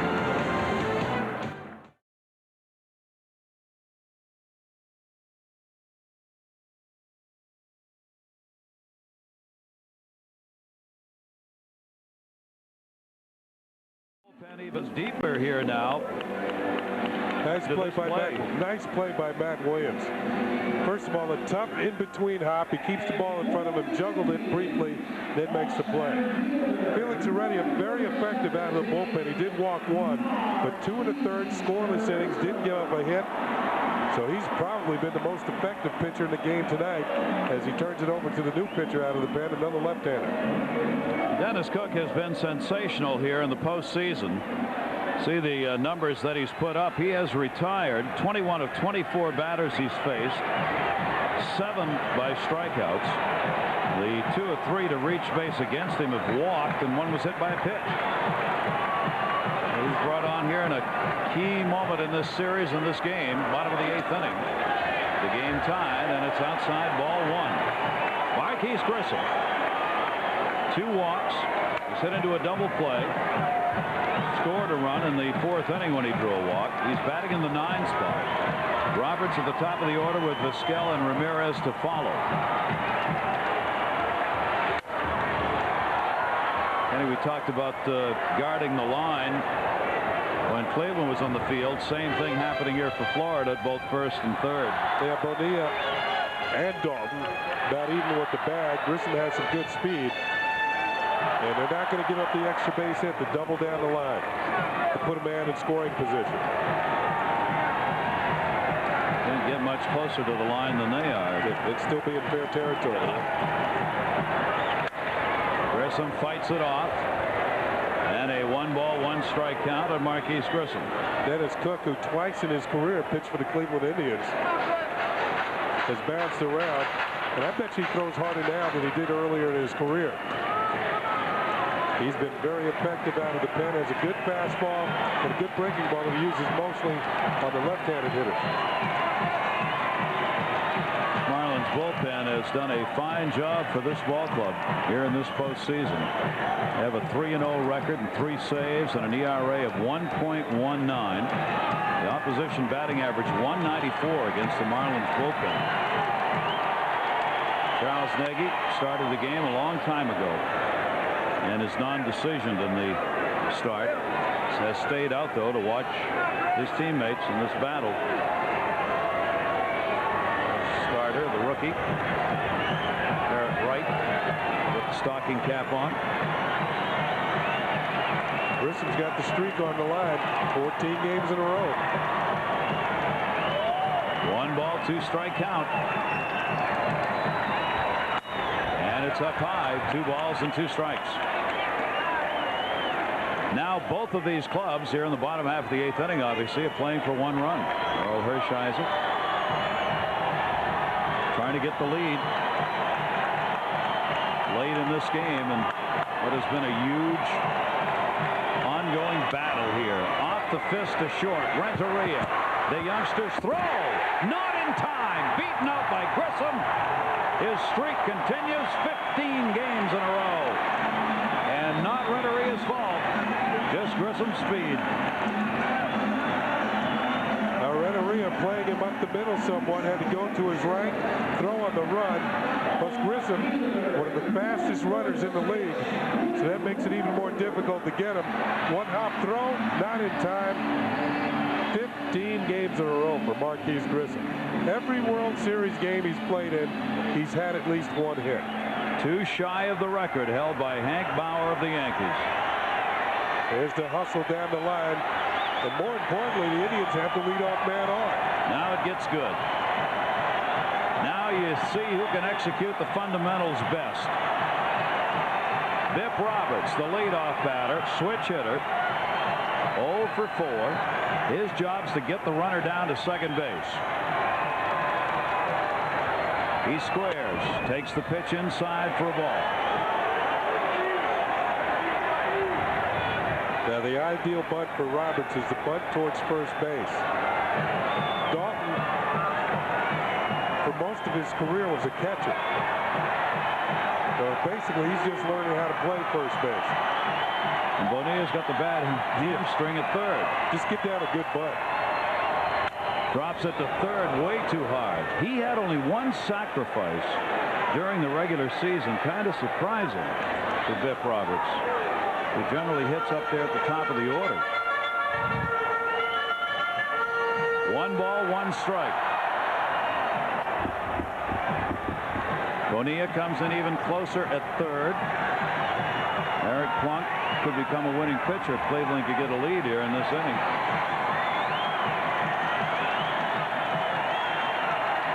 1-1 the count on Roberts. He squares way early. Down to first. Good bunt, Dalton. Second baseman covering.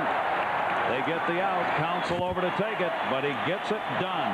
And Grissom, the go-ahead run, is down at second base with 1 away. Sacrifice for Bip Roberts.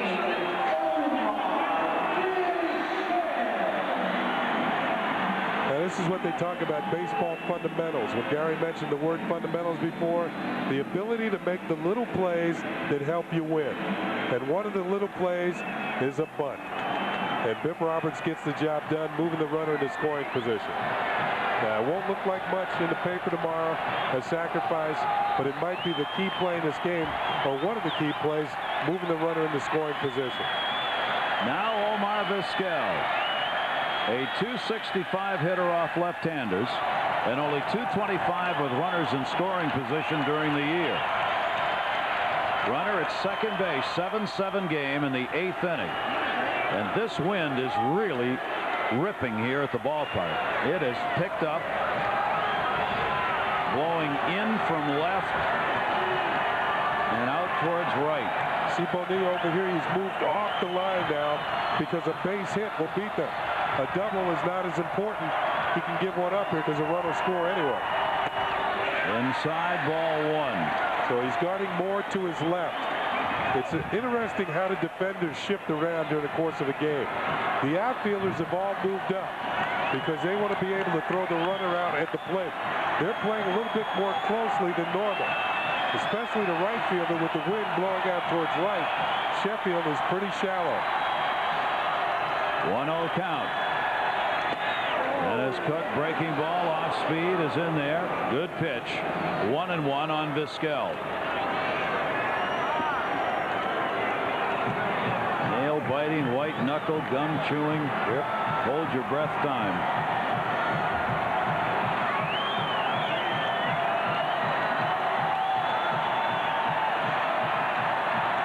At second base, they're holding Grissom as close as they can. Counsel, the second baseman, moving over on him.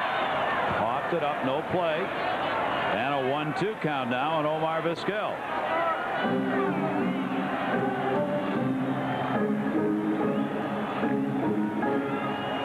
What did Matt Williams say? That you go home with a headache because you concentrate so much. And you know, I've been in the situation. He's right. Concentration levels are so much higher, and you remember so many things from playoff games and your games in general in the big leagues. If you had concentrated that much in school, we'd all been geniuses.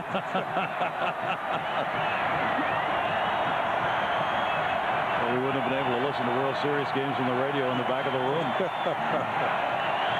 1 ball, 2 strike count.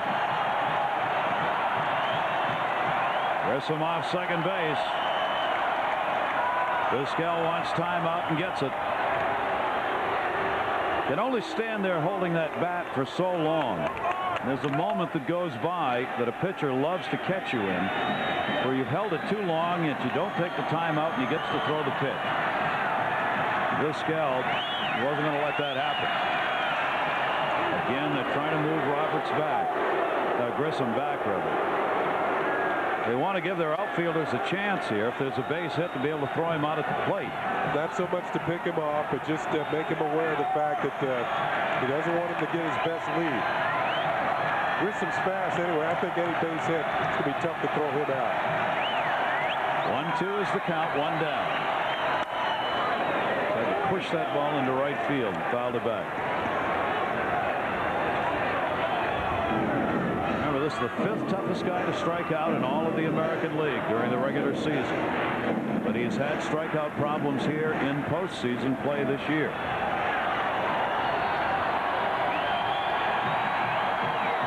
Generally, Cleveland would consider this a pretty good situation. You got a good contact hitter up there with a runner in scoring position. Jimmy Leyland tried to move one of his fielders. Nobody moved. 1-2 delivery. Jammed him. Still 1-2.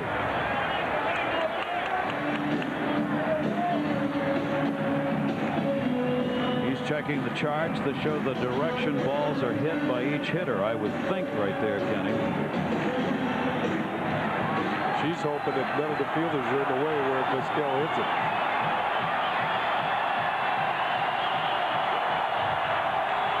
So's he. Hargroves just hope he hits it.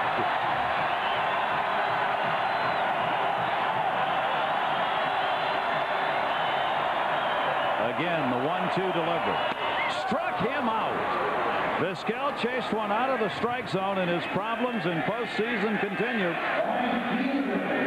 That's 14 strikeouts now and 66 plate appearances in postseason. And he's looking fastball, gets it, but it's not in the strike zone. Very tough to catch up to a good fastball. That one was over 90 miles an hour, 92.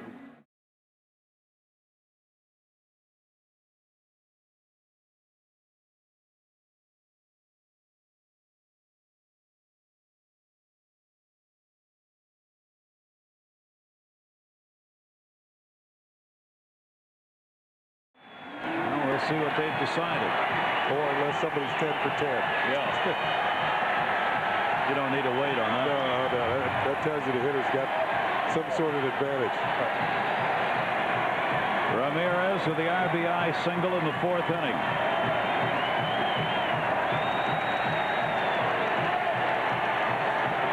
Runner at second base with 2 down now. The runner, Grissom, will be going on anything hit here. He'll get a good jump.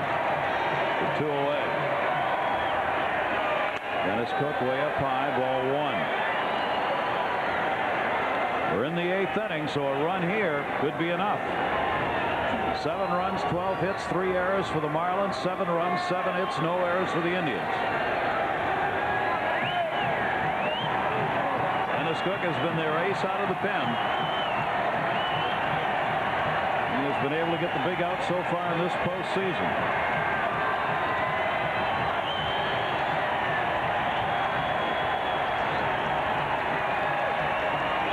Delivery off the fist, popped him up first base. Dalton in foul territory, and Cook has gotten it done again. So the leadoff man on, Marquis Grissom with a single, but the Indians cannot get him home. We go to the 9th, 7-7. Tonight's presentation of the 1997 World Series is being brought to you by MasterCard, the future of money, and by Pepsi, Generation Next. We are delighted to have you with us around the world. Major League Baseball International's coverage. Gary Thorne, Kenny Singleton, Julie Croteau, and our crew. Downtown Cleveland, a look at it on a frosty night where the wind chill has dropped down to about 20 degrees. It's a 7-7 game going to the 9th inning, series tied at 1 apiece. You're looking at the Jake. And we go to the 9th with Bobby Bonilla. Eric Plunk on the mound against him. Bonilla's had an 0 for 4 in the ballgame.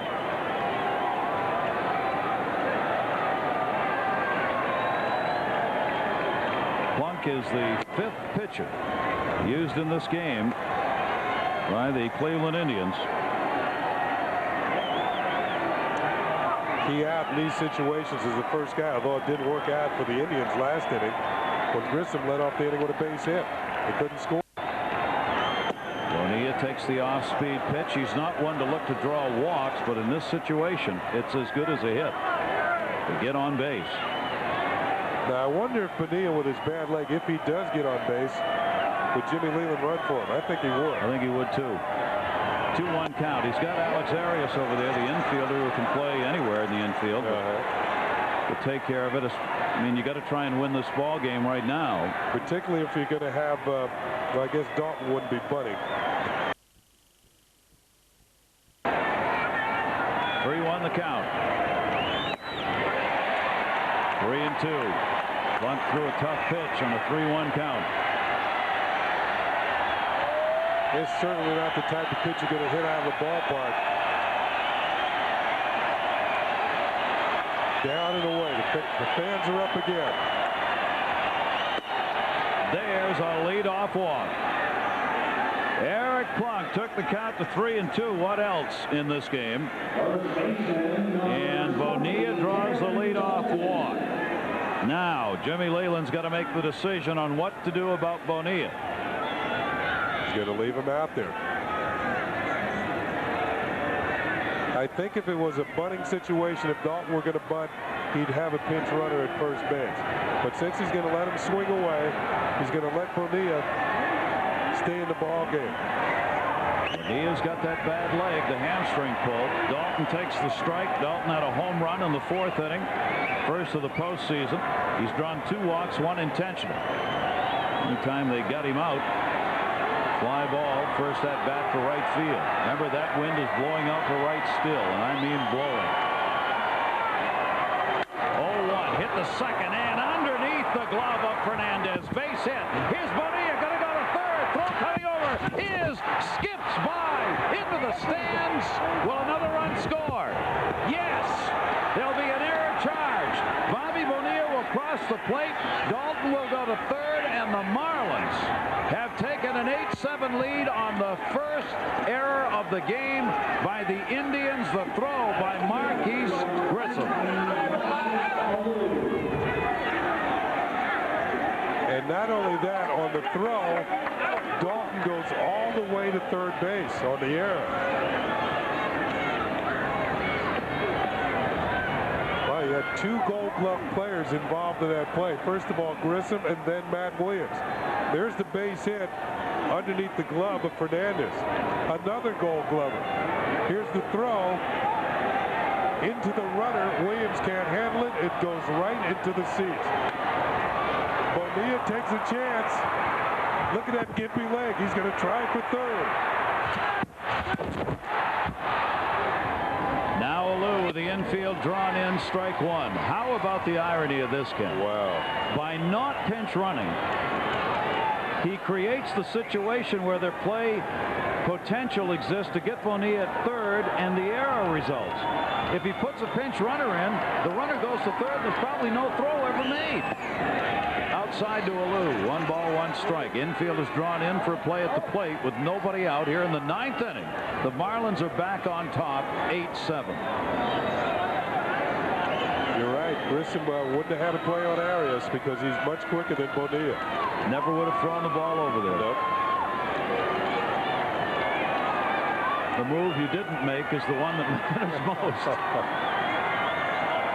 1-1. Alou. Ooch.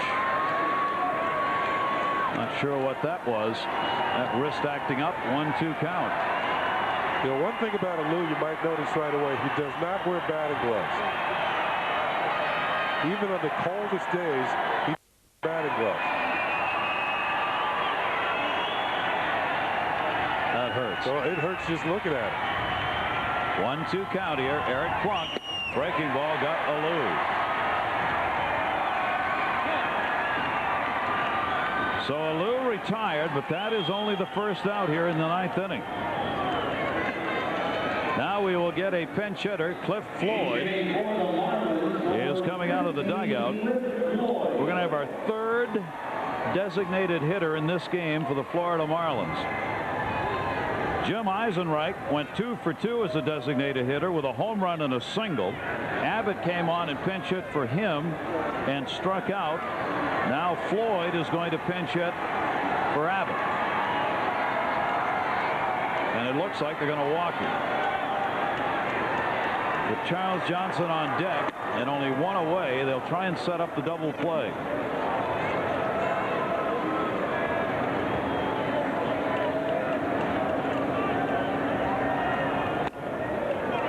What a battle this game has turned into.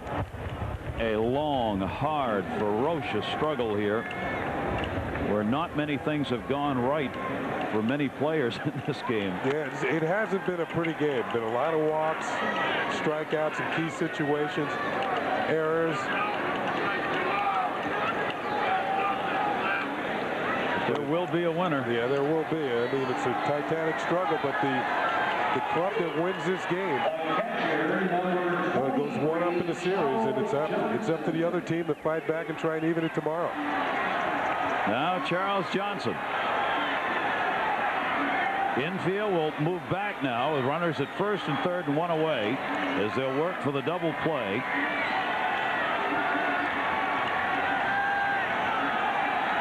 Outfield will stay fairly deep. One guy it has gone right for is Sheffield. Yep. Floyd's got good speed at first base for a big man.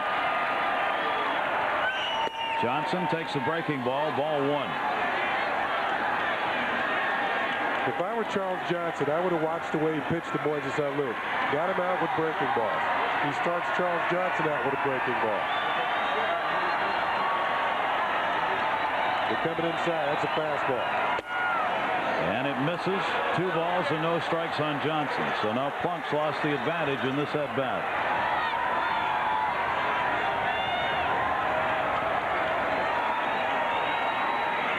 Charles knows that a fly ball means another run. 2-0 count, 1 down. And the throw gets away. Runner coming home. Tomey can't find the ball. And Dalton scores. first base hit. Greg cost the first base umpire. Umpires are in play. Ball stays alive. Thome picked it up, or tried to, saw Dalton coming and couldn't get a handle. Let's watch the throw, and it looks like it's a pretty good one. That error is on Jim Thome for not catching the throw. The ball hits Greg Cost, or else Dalton would have been able to score easily. There's Floyd getting back. Thome trying to apply the tag too quickly, doesn't catch the ball. Dalton heads up, comes home to score, and the Marlins have added another run, another gift. 2 errors in this inning by the Cleveland Indians. And a 9-7 lead for the Marlins. Floyd is still on at first base. Charles Johnson now with a 2-1 count. Runner going, and a perfectly placed hit and run. Floyd on his way to third base. Johnson on at first. As Johnson put it right behind Tony Fernandez, who moved over to cover the bag, with Cliff Floyd running. Well, we mentioned Floyd had pretty good speed. That enables Jim Leyland to start him. Opens up the right side. Charles Johnson, look at an inside-out swing, kind of forces the ball off of him. Right past Fernandez into right field. Marlins pulling out all the stops this inning, although the Indians have really helped them out. There's Floyd off and running. Now watch the ball, almost hits him. Big Cliff turns at second, lopes on into third. That is going to be it for Eric Plunk. Cliff Floyd comes through big time.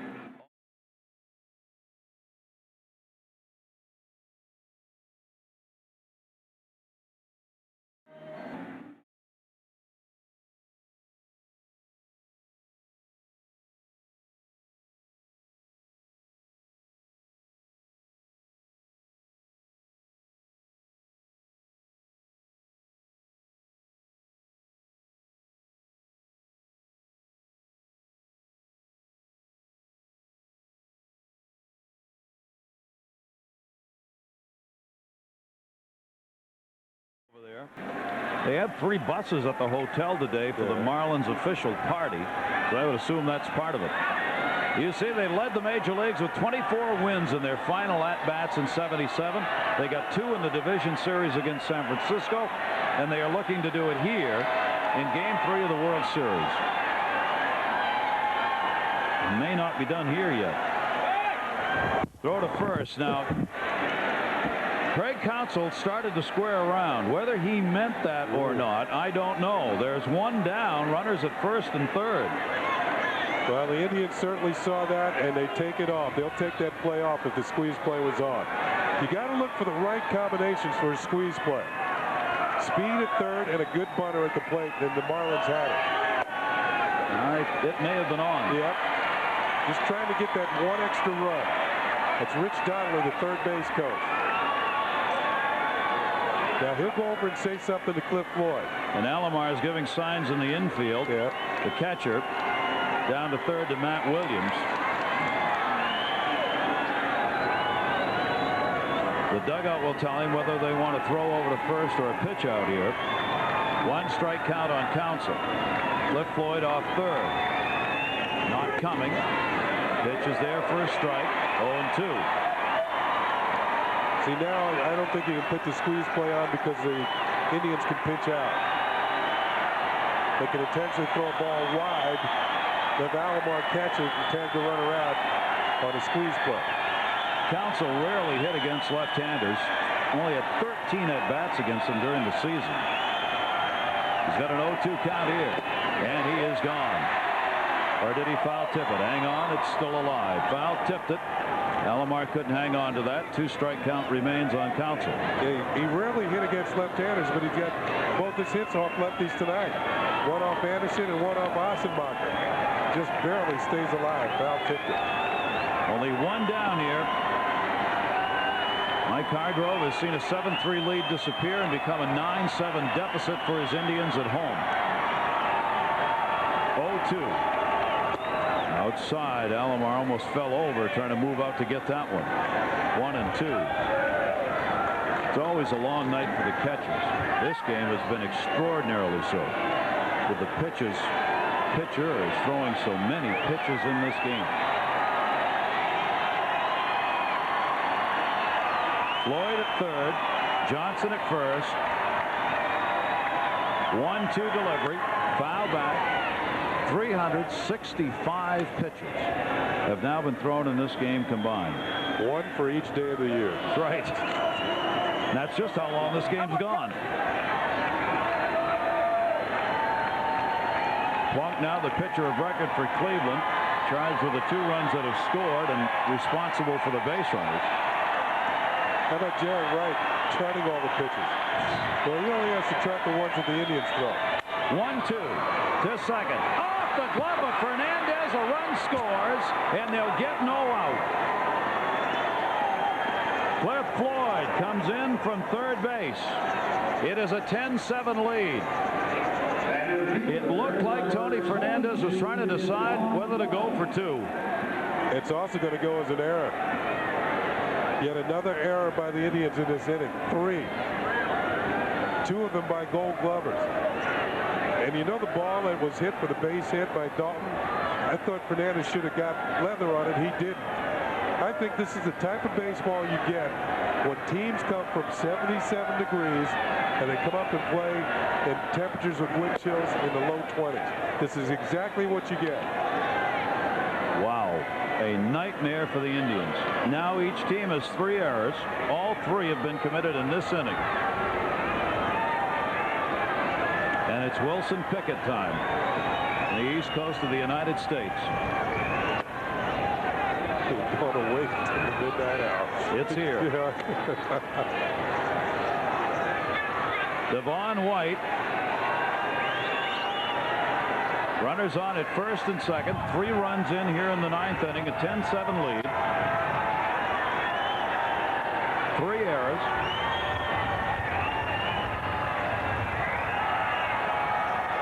White hitting at .231. Couldn't hold up on that one. Went around. 2 balls and 1 strike.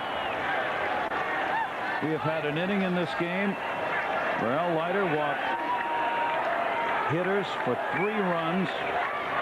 Scored in the 4th inning for Cleveland to help them jump out to a lead. 7-3.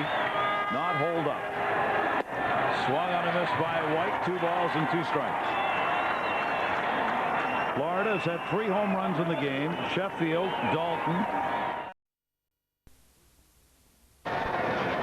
16 3-2 counts in this game. That's way beyond the legal limit. If you have, I don't know, 5 or 6 in a game. 3-2 delivery. Swung on and missed. Mormon gets the strikeout on White. So Devon White is retired. Now there are 2 down here in the 9th. If you're looking ahead, Justice, Williams, and Alomar and Jim Thome would be due up in the bottom of the 9th. You know, we talked about the fielding with the cold weather. It applies to the pitchers as well. I think they're having trouble controlling the baseball. It's obvious that with the 16 3-2 pitches tonight, or 3-2 counts. Bobby Bonilla started this inning with a leadoff walk on a 3-2 count. 3 errors in this inning ties a World Series record. 3 errors in an inning. That's a high. It's not over yet. Thank you, Edgar Allan Poe. Renteria takes the pitch up high. Johnson's on at second base. Craig Counsell on at first. This is the 8th man up in the inning. Edgar Renteria. 2 singles and 5 at-bats in this game. Indians just have to be stunned by what's happened here in this game. Down low for a ball.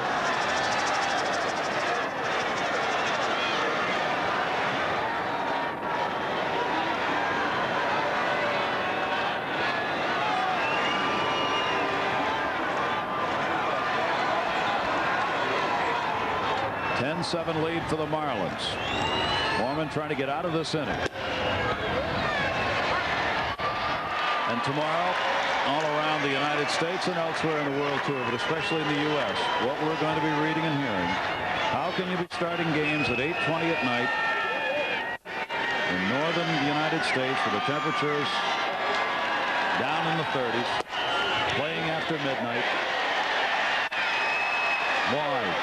Could have played this game this afternoon. It was a beautiful afternoon for baseball. The reason, of course, is TV and television money. That's 3-2, by the way. Thank you. 17. 3-2, 2 down. Runners will be going. And of course, it's ball 4. Wow.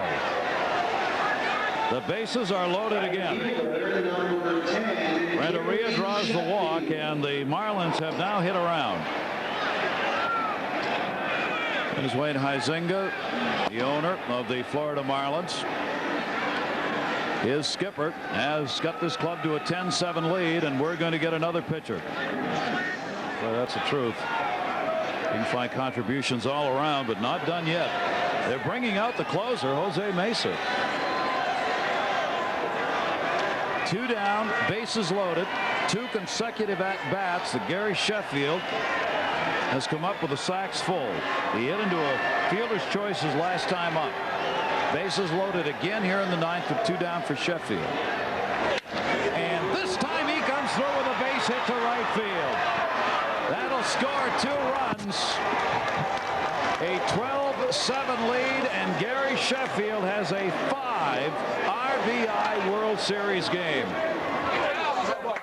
First pitch from Mesa. I think Sheffield, realizing that Mason wants to get ahead of him with a strike, comes in with a fastball. Boom. He's had a big double tonight. Single drives in 2. He's also homered. Walked with the bases loaded. Gary Sheffield. That's why they walked him 15 times. That's right. In this postseason. And didn't get a chance to tonight. Now Bobby Bonilla, who led this inning off with a walk. 10th man up here in the 9th inning.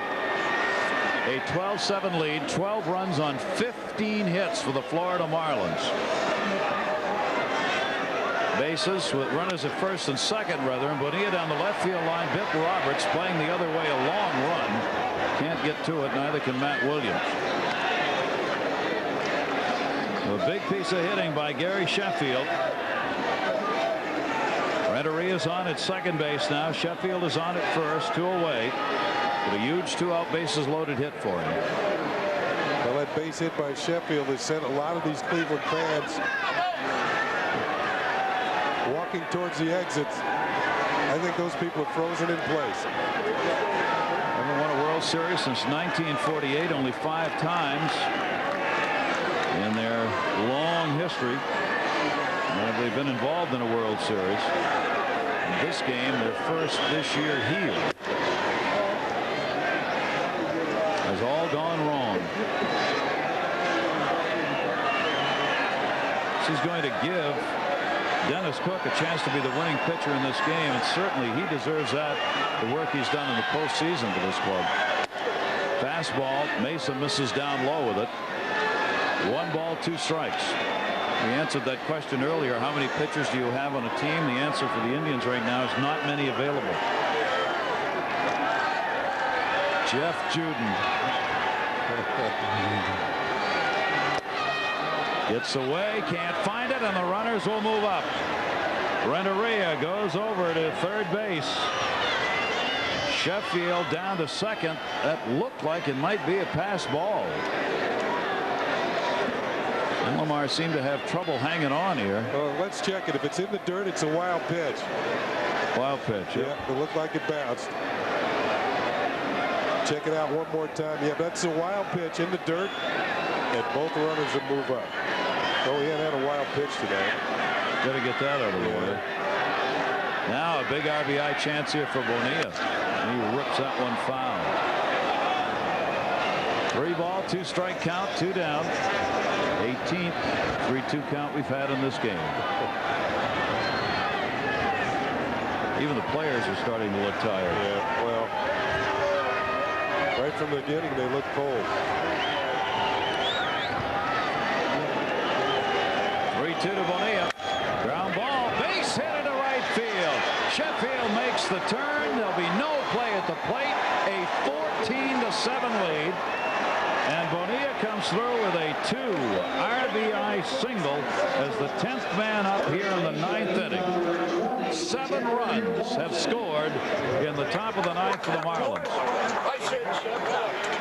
Well, now the only hitter who started the game without a hit is Moises Alou.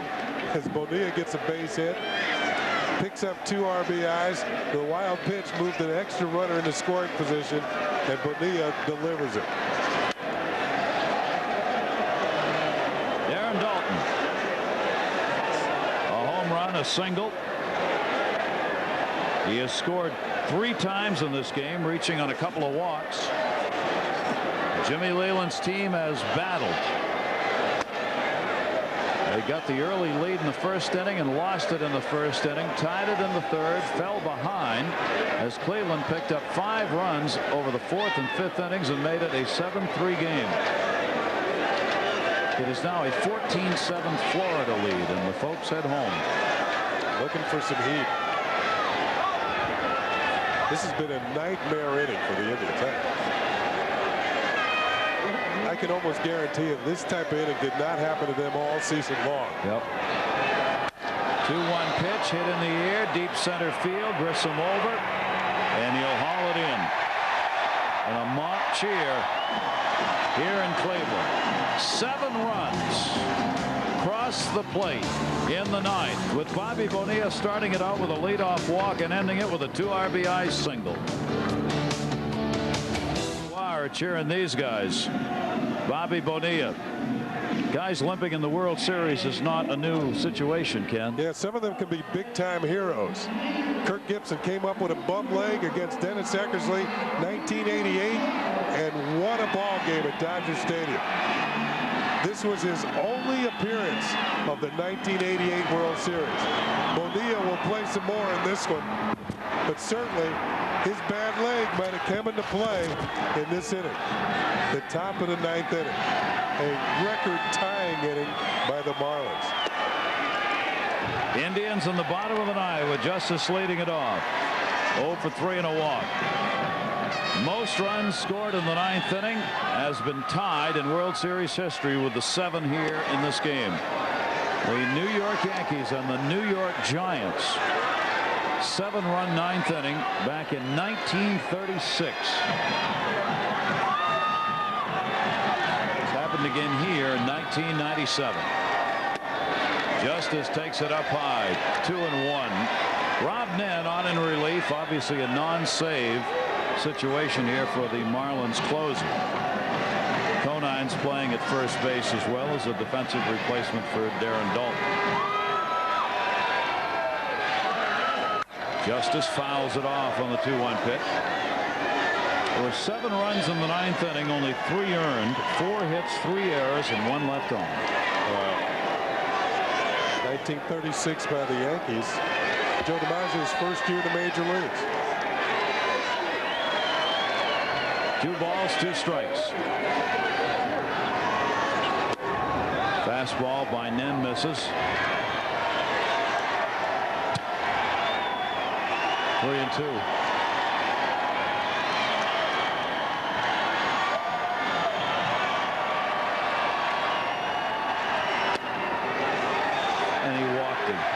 My gosh, a 14-7 lead in the bottom of the 9th inning, and then gives up a leadoff walk to Dave Justice.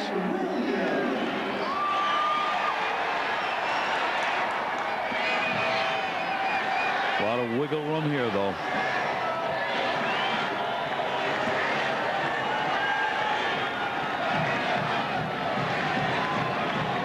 These 2 managers, especially Hart, they've got to face the press when this game's done. That's right. Early in the morning, just like they like doing it. Yeah. Writers have got to do stories. Yeah. Matt Williams, 1 for 4. There'll be a lot of newspapers on the East Coast of the United States that will not have the final score of this game in their first editions. Either that or they're holding the presses. And the count. Another problem with starting these games in these time periods. Williams fouls it straight back off Nen. Runner at first base, 9th inning, 2-strike count on Matt Williams. RBI single in the first inning, 1 for 4. 400 total pitches tonight. And we are up to 19 3-2 counts in this game.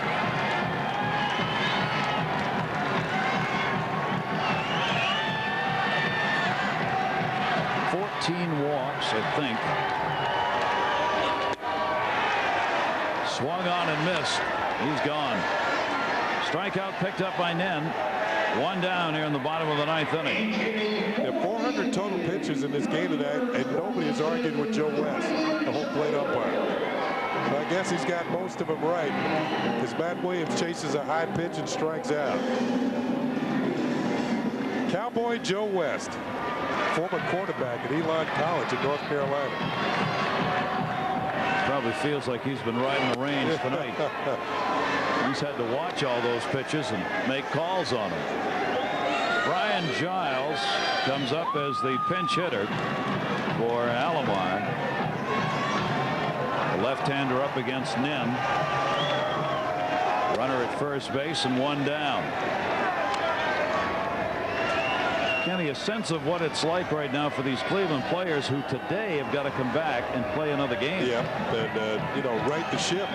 Got to get things going in the other direction and quickly.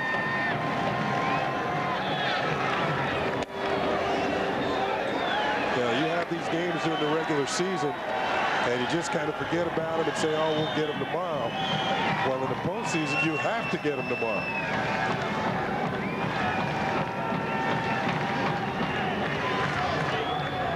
Giles waiting, and the delivery is fouled off outside of third. Well, the Japanese broadcasters, when they started this game, that it was a morning game in Japan. It's now an afternoon game in Japan. Oh my! This ball game is almost 4 hours long now. Right on the money. 2-2 the count. Foul back again by Giles. Folks in Europe, many are heading off for work early in the morning. The longest 9-inning game, 4 hours and 14 minutes. Toronto beating Philadelphia 15-14 in October of '93. I remember that game. We're closing in on that. Yeah, we are. In fact, during that game, I was at home. I called my dad and told him he should go to bed because he wakes up in the morning, game's still be on. Chad OJ, things are getting a little blurry over there, Chad. I can't blame you. It's that time. Right, Giles. 2-2. No. Oh, 3-2. Up high. 20. 3-2 counts in this game. We have just hit the 4-hour mark. And of course, we get the 17th walk.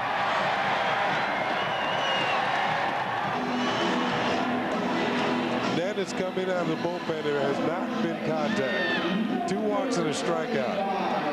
She's hoping for a miracle rally. I don't think you can walk 7 guys to get that potential tying run to the plate, can you? John Adams is the tiredest arms may not be the bullpen pitchers, maybe John Adams. He's been pounding on that drum for 4 hours.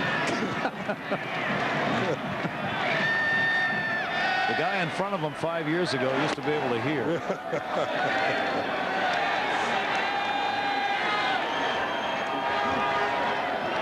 Closing in on the Iditarod here in Dress.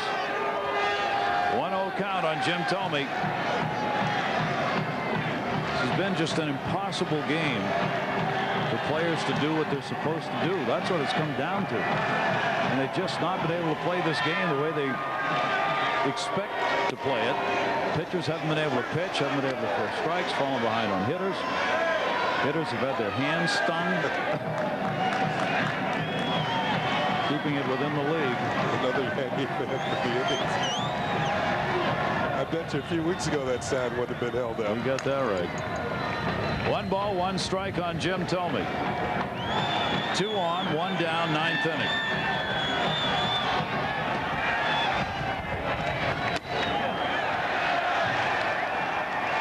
You know, Marty Aronoff, our statistician's really getting tired when he hands me a note that says at about 10 beats per minute he has hit the drum almost 2,500 times.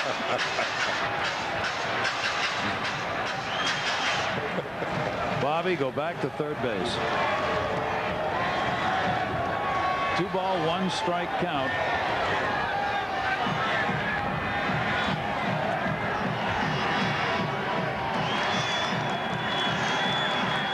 Jimmy Leland's mom came to watch this game. I think she's 83 years old.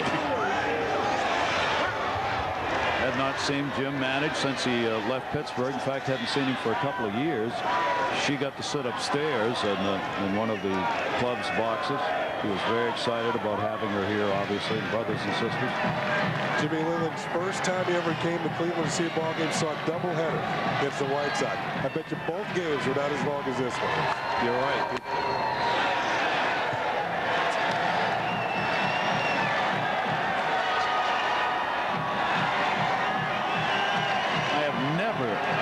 Seen anything like this. The 21st 3-2 count we've had in this game. All Men's got to do is throw strikes. He can't do it. And that's going to be ripped and a base hit into right field. Runners were waiting and the bases are loaded. Jim Thome delivers a single. The Indians here in the bottom of the 9th inning have loaded the bases with 1 down. They turned the PA system off. Now they've cranked it up again. Larry Rothschild, the pitching coach of the Marlins, incredibly comes to the mound. Another high fastball. I think Tome's got the idea. That's where they're trying to pitch him. He cranks one into right field for a base hit. Of course, at this stage of the game, the Indians are down by 7 runs. They're taking 1 base at a time. So the bases are loaded. The die-hard fans, hold on.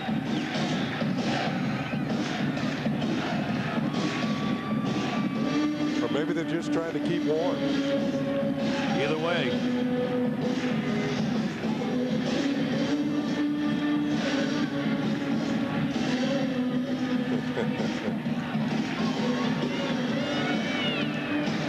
Fish aren't the only things frozen here. So are the Indians. Tony Fernandez, bases loaded, 9th inning, 1 away, 14-7. The Marlins leading with a 7-run 9th inning of their own. And Rob Nen cannot throw a strike here. 1-0 count. He's got to finish the game. The trouble, 2 things are happening now. One, he's throwing too many pitches. This is their closer. They brought him in here just to get some work. He keeps at this rate, he's not going to be available. You know, you're right, because tomorrow, what if they have a tight ball game? Yeah. And they have to bring him in a tight game. And tonight he's throwing 30 pitches in an inning. But they don't want to get anybody else up in the bullpen, although they're going to have to here in a minute, because once you do that, you've got another guy who's throwing, even if it's just in the pen. Strike on the inside corner, 2-1 to Tony Fernandez. He's up to 26 pitches. That's even more than what he generally throws when he comes in to get a save.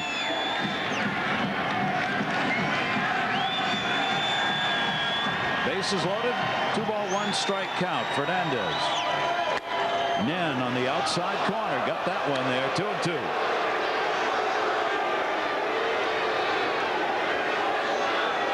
Ed Bosberg and Jay Powell. For them, it'll be like throwing on the side if they don't come in. Fouled off, remains 2-2 on Tony Fernandez. Can't take the chance of seeing a couple of balls leave this yard here and not have anybody up in the bullpen, even with a 14-7 lead.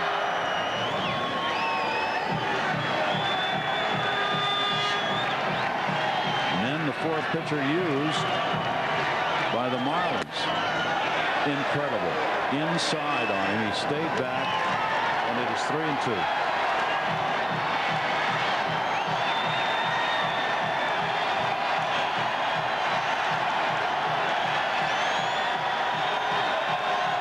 Our 22nd. 3-2 count, bases loaded, one down. Fernandez waited. Chops that one to left field. Pretty good Wood. Misplayed! A little back and makes the catch anyway. A run will score as Justice tags up. That ball almost got over his head. He started in, then at a back pedal to the wall. A sacrifice fly for Fernandez, 14-8. I think Alou got a break because the wind's blowing to right field, held this ball up. Hit pretty well, gets back, checks the wall, wind knocks it down, and he makes the catch. The wind isn't blowing that stiffly from left to right. That ball's up off the wall. Marquis Grissom, runners at first and second now, but two down. Ball one to him. Grissom continued. As Fernandez just wishing they'd gone a little further. Continued his hit streak now. 15 World Series games in a row that he's hit in. Had a single in the 8th inning to keep it alive. Inside for a ball. Tell you one thing, I'll also credit Joe Westwood, home plate umpire. I mean, this is a 9th inning, 14 days. He's been out there for 4 hours freezing. He's calling balls and strikes the same way he did in the first inning. He hasn't changed a thing. 2-0 pitch and a strike call, 2-1. Grissom obviously just trying to draw a walk, get on. They've got to come up some more runs here, 6 of them to tie this game. A 2-ball, 1-strike count, runners at first and second. And a chopper fouled off outside of third, 2-2. I cannot imagine it is going to be colder here tomorrow night, but that's what they're saying. Yeah. The chance of snow flurries tomorrow, or snow. Longest 9-inning World Series game, 4 hours, 14 minutes. We are now up to 4 hours and 8 minutes in this game. Grissom. Chopper towards the hole. Renteria is not going to get it. Another run will score. Ryan Giles crosses the plate. That'll be a single and an RBI for Grissom. And it's 14-9.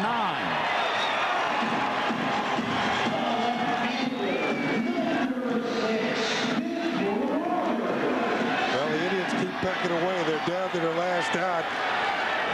It's kind of fitting that Grissom would get 2 hits in a game. I mean, he gets hit just about 2 hits in every World Series game that he plays in. Drives in a run.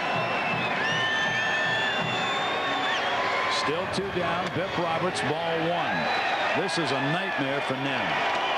I mean a nightmare. He has thrown 35 pitches. He came on here just to mop it up. Throw a few strikes, get him out, go home. The Indians could get one more man on.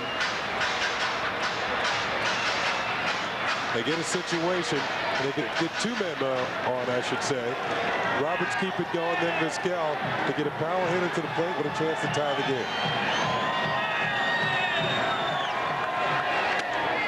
Nen just falling behind every hitter. 2 balls and no strikes. Bip Roberts is going to probably stand there till he throws a strike. Yes, he will. Roberts 0 for 4 and a sacrifice in this game. 2 on, 2 down. Strike taken, 2-1. Marquis Grissom in this game now has had 2 singles and 2 walks and hit into a double play. So officially 2 for 3 at the plate. That'll make him 7 for 10 in this World Series. 2-1. Roberts fouls it off again down to their final strike, 2-2.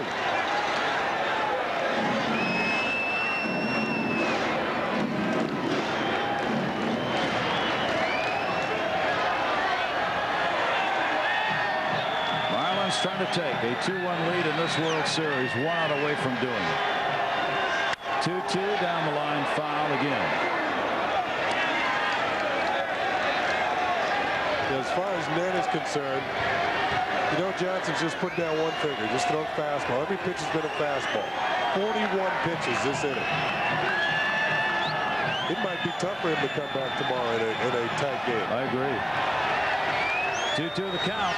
Roberts lifts that one towards the gap. That's going to fall in for a base hit. All the way to the wall. 2-run score. He goes into second with a double. It is 14-11.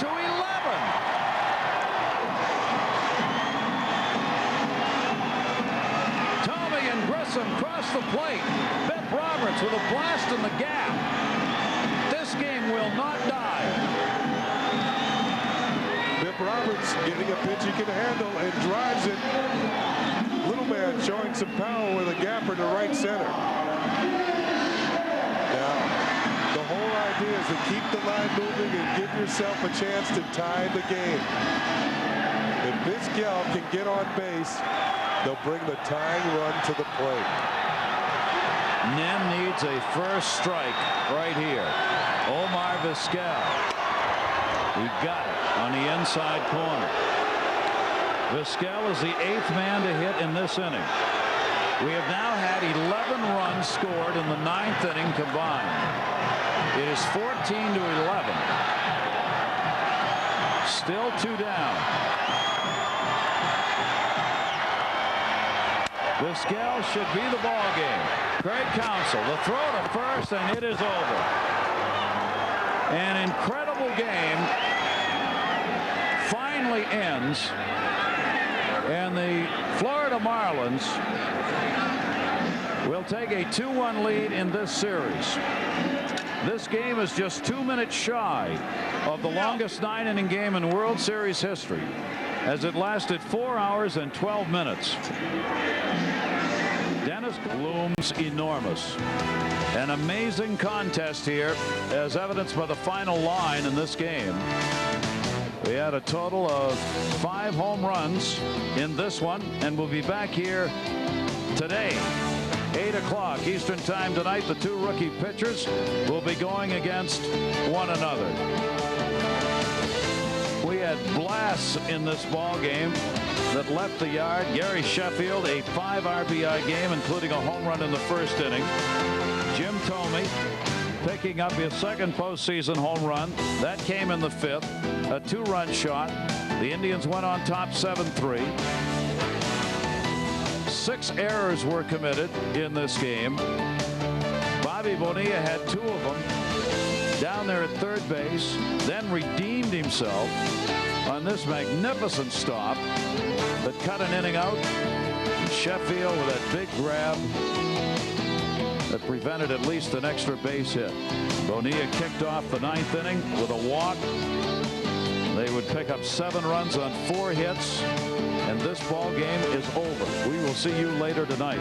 For Julie Croteau, Ken Singleton, and all of our crew, I'm Gary Thorne, 1411 Florida.